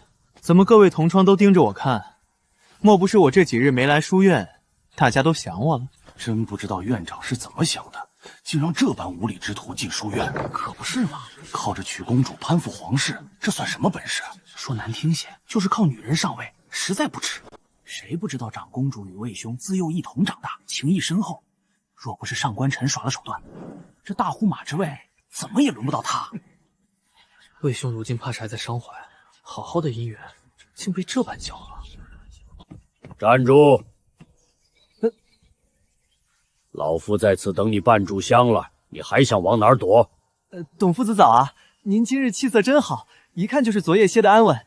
晨读时辰快到了，学生得赶紧回课堂了。你这混小子，什么时候对读书这么上心了？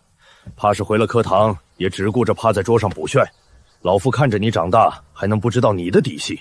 你天赋本就不差，若肯沉下心读书，未必比那些甲字班的学子差。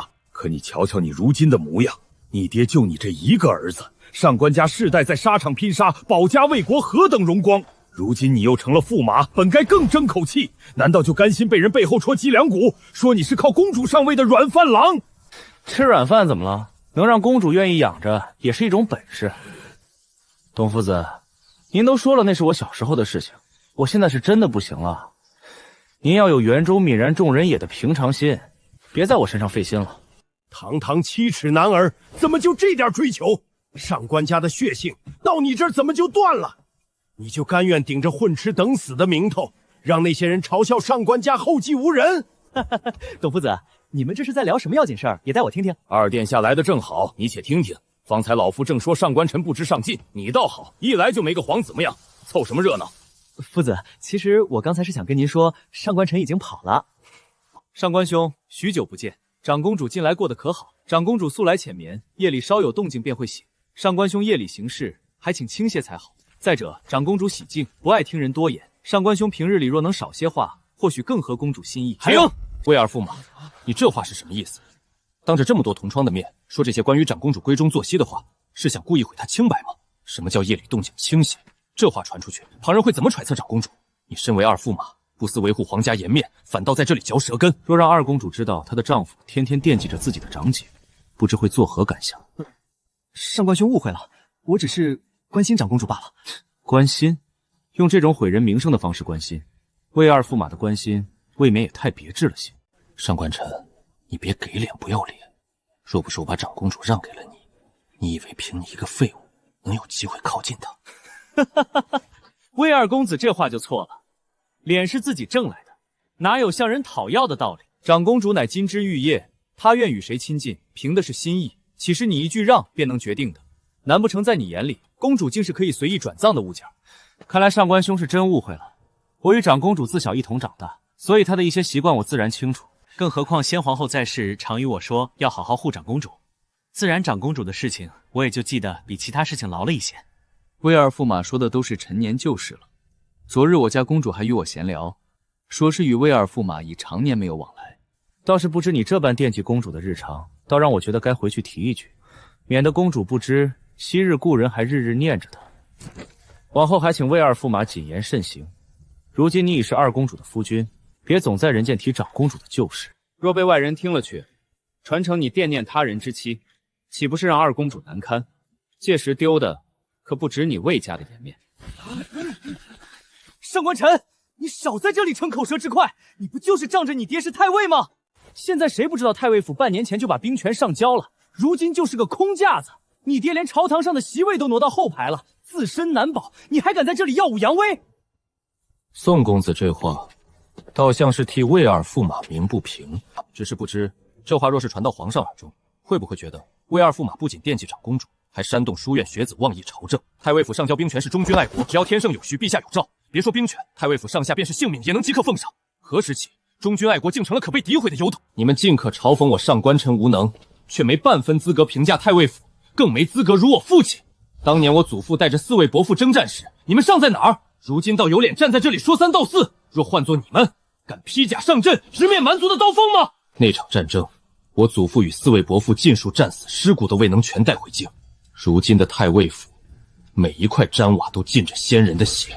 你们口中的空架子，是用他们的命换来的荣光。说得好，上官家世代为天圣流血牺牲，但凡有眼有心者，谁不看在眼里？你们自诩世家子弟，书院高才，却连最基本的敬重与感激都没有，反倒在这里嚼舌根，辱忠良，我真替你们臊得慌。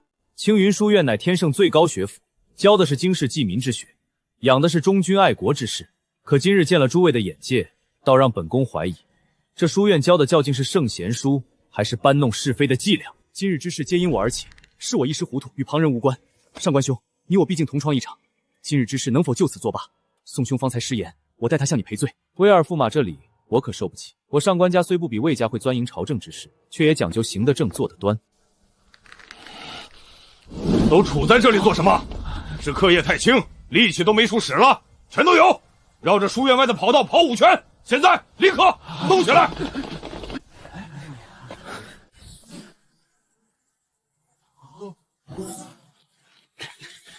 啊！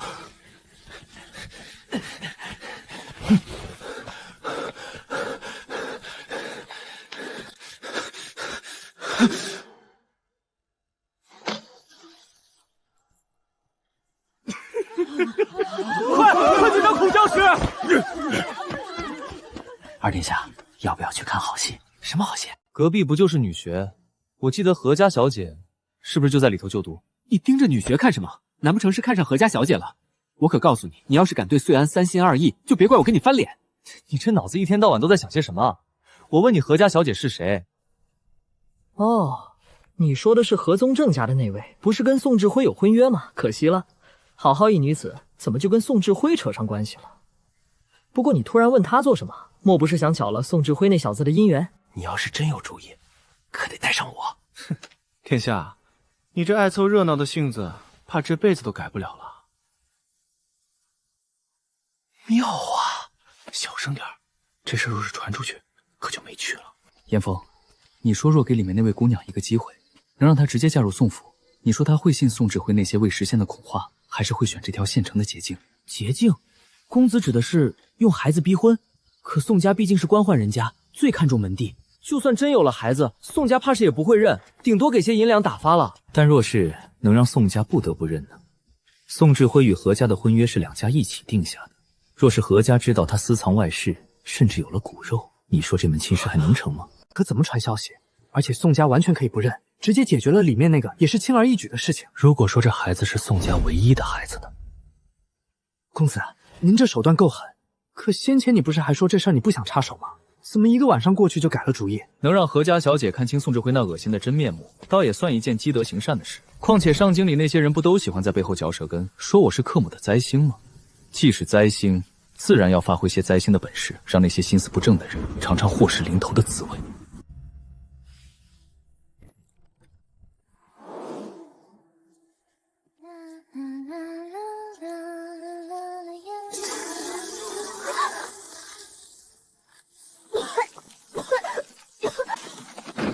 这是怎么了？好端端的房子怎么塌了？莫不是年久失修？刚才那声响可真吓人。房子塌了，我连落脚的地方都没了，必须要去找宋志辉。跟上，好戏才刚开场。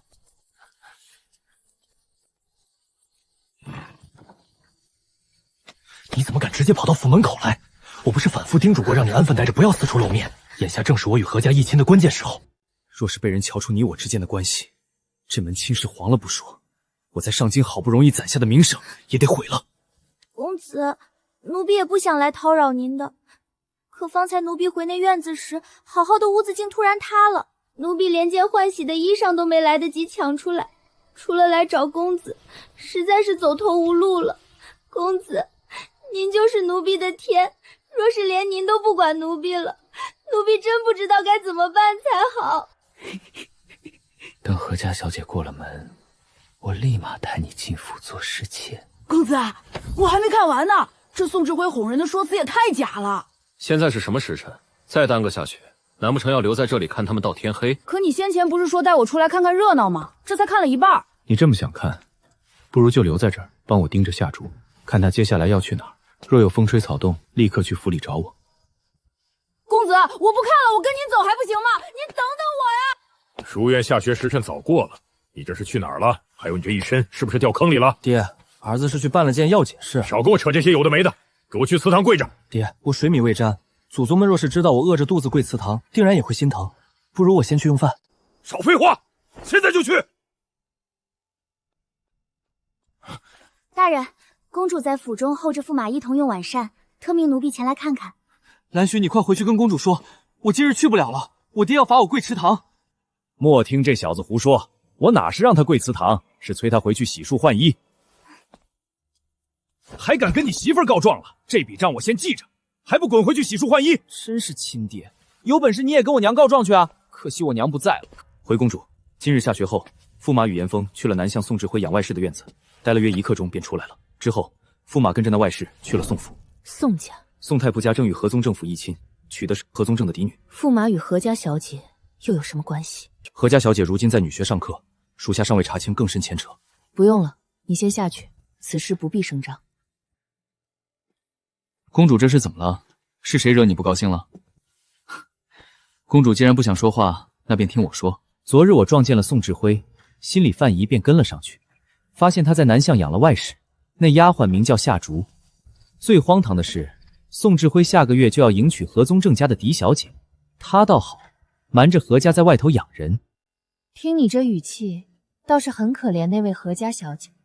何家小姐在上京也是数一数二的好姑娘，偏摊上宋志辉这么个夫婿，这不是把人家姑娘的脸面往地上踩吗？驸马是想搅黄这门婚事？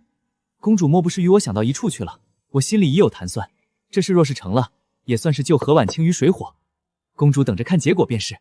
驸马可愿陪我去女学看看？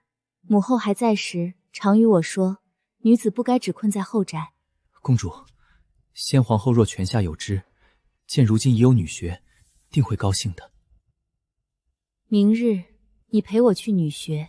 公主，不是我不想陪你去，只是女学有规矩，男子一概不许入内。我若进去，恐对公主与女学的名声不利。驸马不是想帮何家小姐吗？如今只知宋志辉不堪，却不知何家小姐对这门婚事是何态度。若她执意要嫁，你岂不是白费力气？公主说的是，不过我还是不进去了，就在外面等着。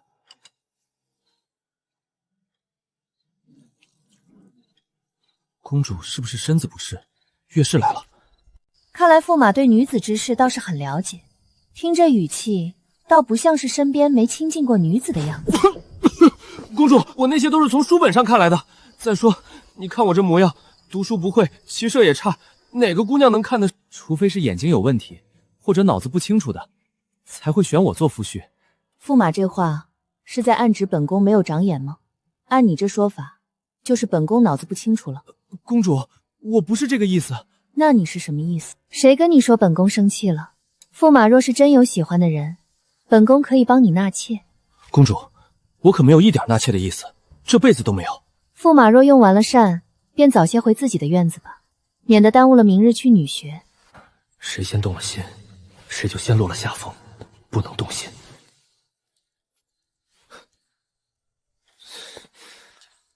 哎，公子，是我。你又从哪个犄角旮旯钻出来的？不是让你盯着夏竹？公子，他们把夏竹安顿在客栈后，没过半个时辰，我就看见宋二老爷鬼鬼祟祟摸进了夏竹的房间，进去了快1炷香才出来，出来时脸上还带着笑。我还偷听到几句，宋二老爷说宋家大房要倒大霉了，提到什么贪污把柄。竟然还有这一出，有意思。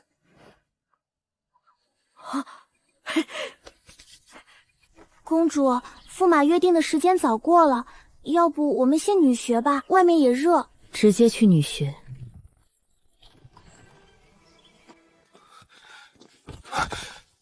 魏行姐，你是不是鬼？我今日有要事，没空陪你玩。上官晨，你别以为岁安会护着你，他选你做驸马不过是跟我置气，在他心里，你跟路边的狮子没什么两样。我刚刚是着急，但现在我不着急了。魏行姐，你不是想玩吗？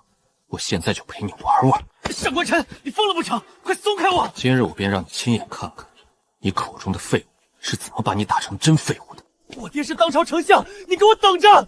你贱！我爹还是当朝太尉呢。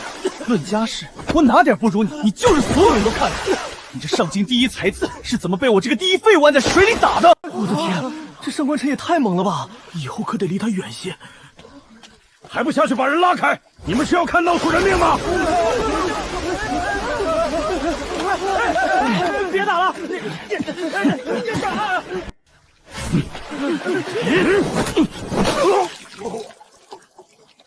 好一个拉偏架的！既然你们想帮魏行姐，那便连你们一起算。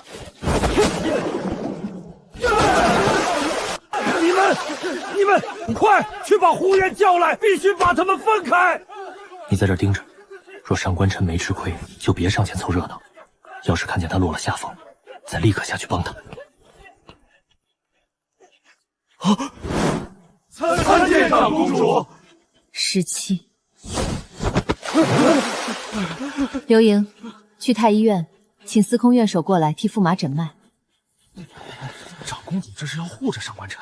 董副院长，今日这事，您能做主吗？江院长不在，院里大小事自然落到董副院长身上。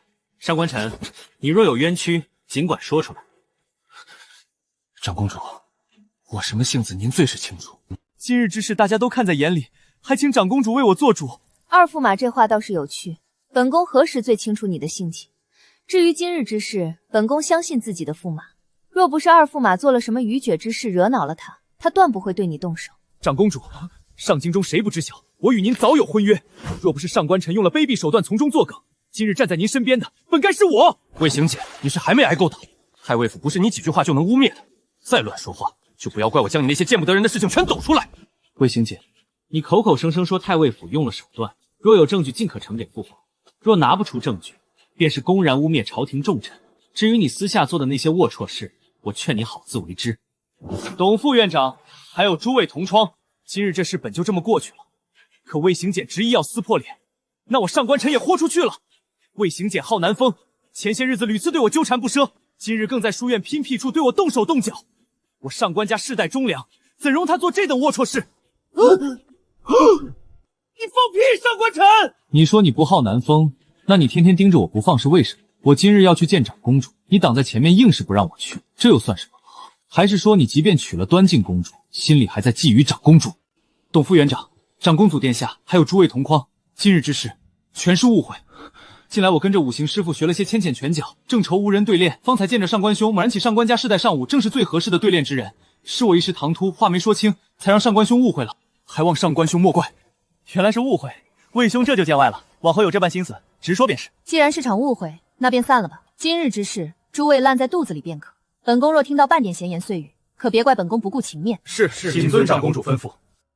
何小姐留步，你的字本宫今日见了很喜欢，明日若得空，不妨去太尉府一趟。本宫想与你聊聊书法，臣女遵旨。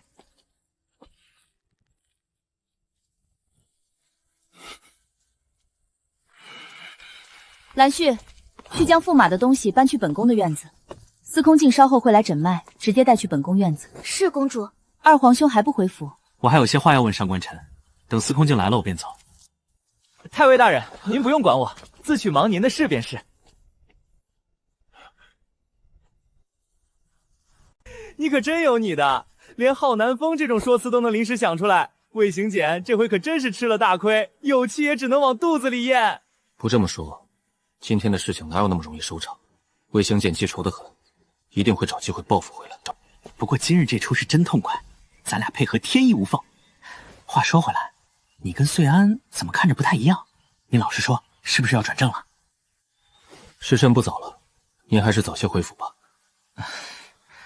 二殿下，你赶紧走吧，再晚司空静该进院了。我和公主是挂名夫妻，你又不是不知道。司空静在宫里当差那么久，但凡发现我不住在公主院子，心里就该生疑了。怕什么？司空静可是出了名的闷葫芦，亲眼撞见多少密室，不也半个字没往外溜。我是真替贵妃娘娘不值，殿下你这心怎么可以这么大？宫里的每个人都是人精，你的身份还那么特殊，有些人可是恨不得你死。我母妃可厉害了，据说她年轻时能一个打10个，若不是嫁入皇家，绝对是能率军打仗的女将军。明日公主约了何家小姐，你去不去？去做什么？男女有别，规矩摆在这里，这要是传出去，对她名义是损伤。况且还是穗安出面约的，别人会怎么想穗安？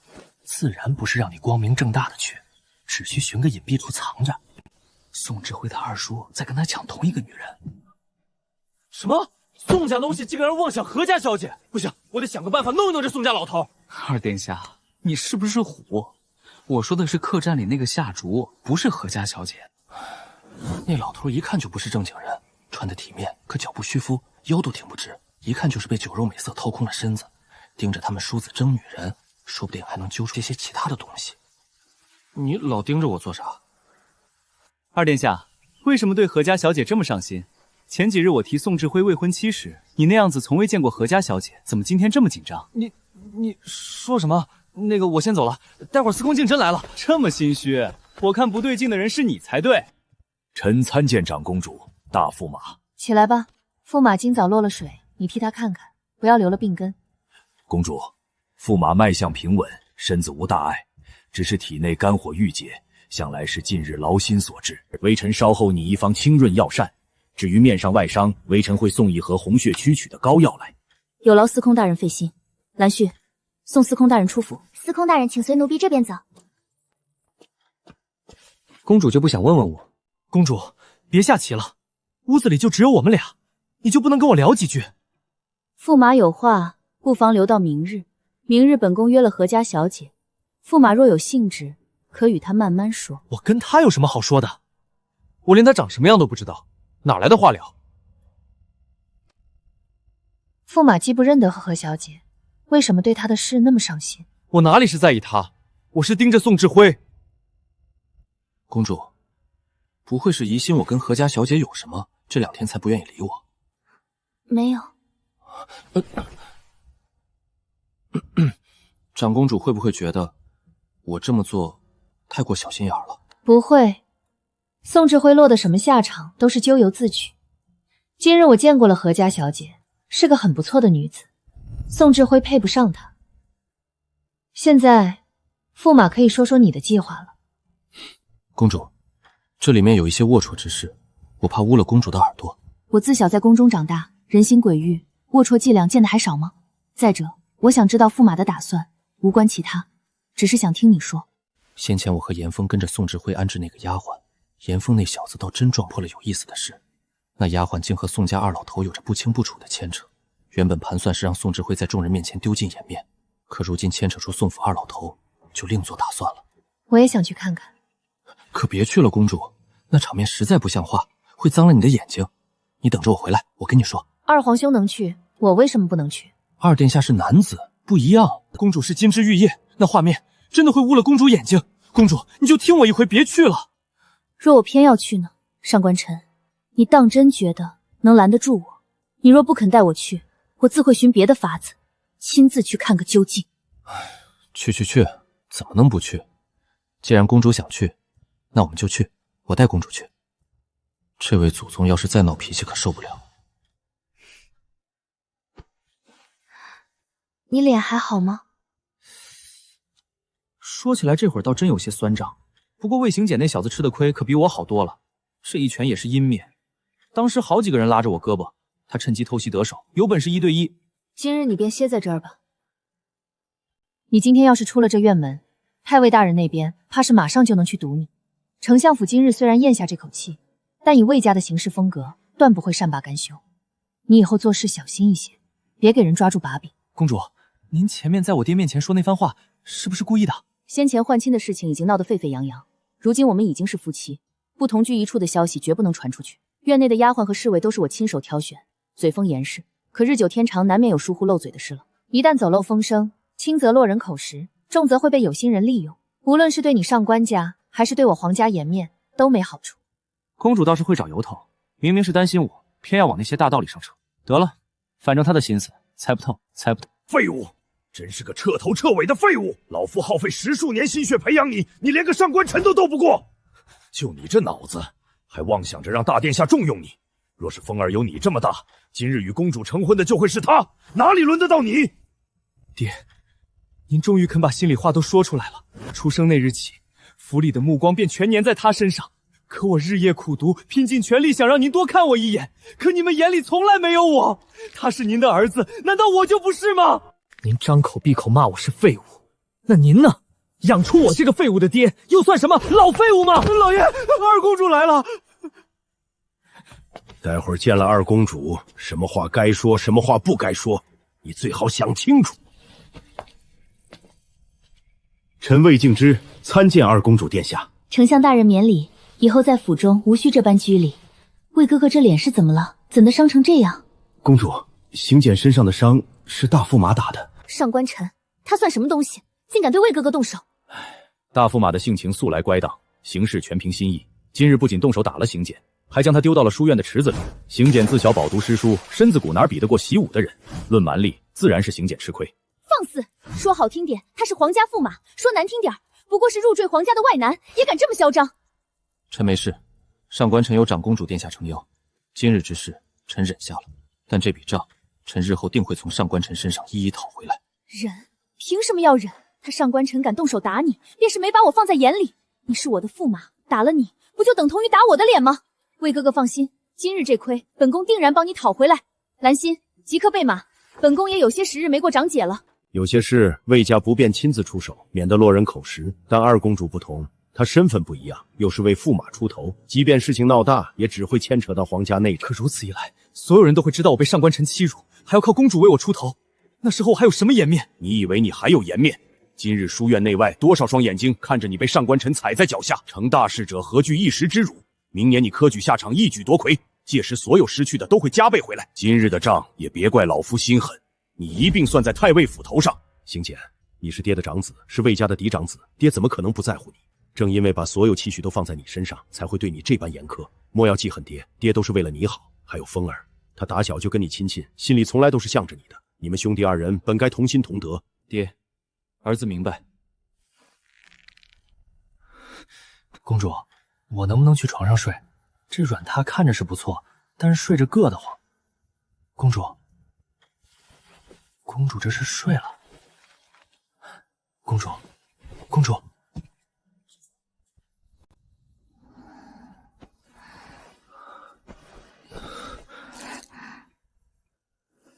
公主，我知道你没睡，这软榻我睡得真的不舒服，就借公主的床睡一晚。你故意的。公主说什么？我怎么会故意？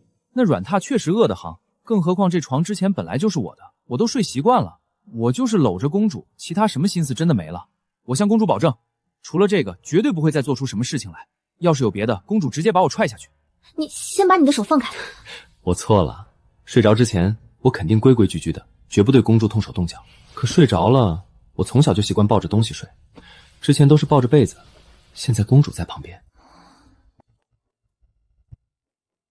回公主，驸马，二公主过来了。谁？你说谁来了？是二公主殿下，现在已经在大堂候着，太尉大人正亲自招待，好像是为二驸马来的。这便说得通了。白天我揍了魏行杰一顿，二公主现在来太尉府，恐怕是兴师问罪。公主，这事是我惹的，与你无关，你歇着，我出去应付。你应付？如何应付？真当端静是冲你来的？魏行简不过是个由头，他真正的心思是想借着这事儿踩我一脚。我要是不去，你和太尉大人还真招架不住。不至于吧？二公主看上去也不像是有那么大能力的人，我招架不住，那我爹应该也能应付过去吧？你与太尉大人皆是臣子，而端静是长生的二公主，是君。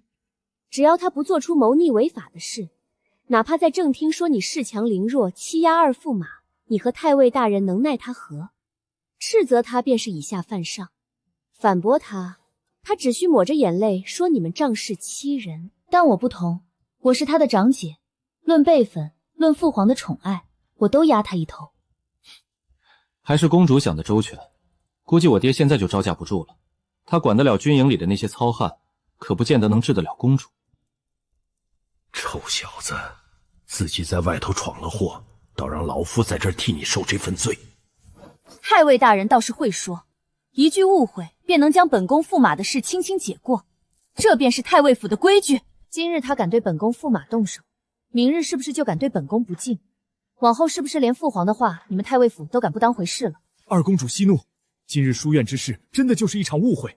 况且事后二驸马与大驸马已经握手言和了。我上官家世代为长胜国鞠躬尽瘁，满门忠烈。大驸马虽行事鲁莽，但绝不敢有半分藐视皇权之心，更别提对皇上不敬这种大逆不道的话。还望二公主慎言。何解？魏哥哥那是心善，不愿将事情闹大。他不愿撕破脸，本宫却不能看着自己的驸马平白受辱。今日之事，若太尉府不给本宫一个交代，本宫不会善罢甘休。两个选择，要么上官晨登门向魏哥哥赔礼道歉，自请领30军棍以尽效忠；要么本宫便入宫面圣，请父皇定夺，看看这误会二字能否抵得过皇室颜面。长公主殿下，大驸马到。端静的脾气倒是越发不知收敛了。长姐这话是什么意思？难不成我替自家驸马讨公道，倒是我的不是了？魏哥哥被人打了，我身为他的妻子，难道要眼睁睁看着他受辱？反倒是长姐如今竟这般是非不分，偏帮外人。讨公道前，也该先弄清楚真相。今日书院之事，我恰合在场，你不妨先回府问问你那受辱的驸马，当时究竟是怎么回事，再来太尉府兴师问罪不迟。上官晨是本宫的驸马，不是外人。本宫不帮自己的驸马，难道还向着别人？神气什么？不过是仗着父皇宠爱，选的驸马看着人模狗样，实则就是个废物，哪比得上我的魏哥哥？长姐这是要偏帮太尉府到底了。端静，我劝你收敛些性子。魏行姐若真占理，我自会让驸马给你一个交代。可若是他理亏在先，你今日这般闹下去，丢的不是太尉府的脸，是我们皇室的脸面。论血脉骨血，你我才是亲人。长姐当真要为了一个外男，次次与我针锋相对？针锋相对，不是青鱼先开始的吗？你暗地里做的龌龊事，需要我点破？还有，本宫不想再说第三遍，上官晨是本宫的驸马，容不得其他人打他的主意。你最好管住魏行姐，这次是丢进池子，下次说不准是蛇窟。好，青玉，记下了。上官晨，你倒是好本事，竟能让昭月初雨这么护着你，倒是让本宫刮目相看。长公主，您该回去歇息了。臣有几句家常话，想与臣儿单独说说。既如此，那本宫便先回去了。随我来。跪下！你知不知道，你今天做的这一切，很有可能让这10多年努力全都白费。爹，我今天已经是极力克制，之所以把魏行姐丢到池子，就是为了不伤到她。我就用了一丢丢内力，根本伤不到她。书院里的人都是书呆子，根本看不出。还敢狡辩！我跟你说过多少遍，不要动武，不要动武！小时候你就管不住自己，幸好大家都以为你只是会几招花姑子，现在你还敢当着那么多人动手，你以为我在朝堂上谨小细微是为了什么？上官家的权势一代比一代盛，但盛极必衰。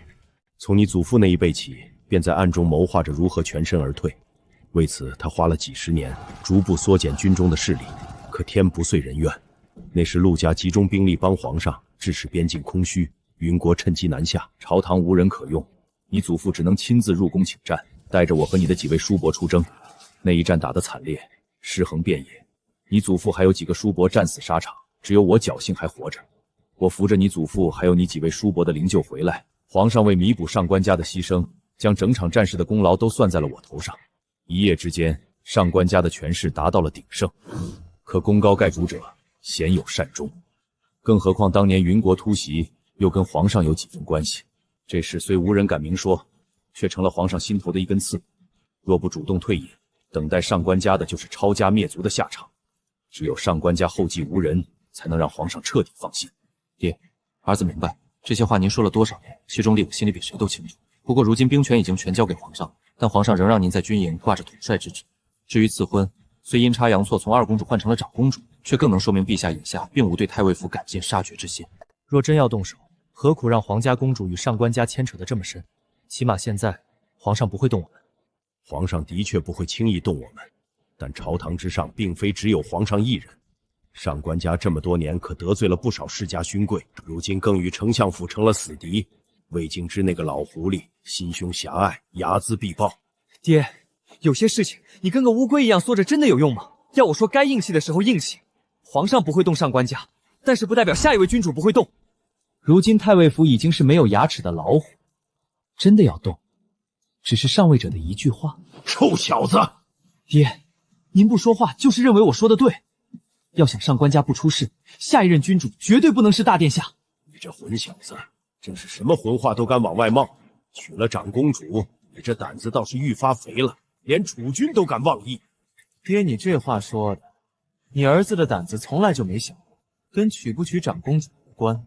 与其天天缩着脖子过日子，不如我们主动出手。只要能把大殿下从储君之位上拉下来，将来那龙椅上坐的是谁，对上官家而言又有什么区别？说的倒轻巧。大殿下是皇后嫡子，身后有苏家，朝堂上更有半数官员依附，名正言顺又根基稳固。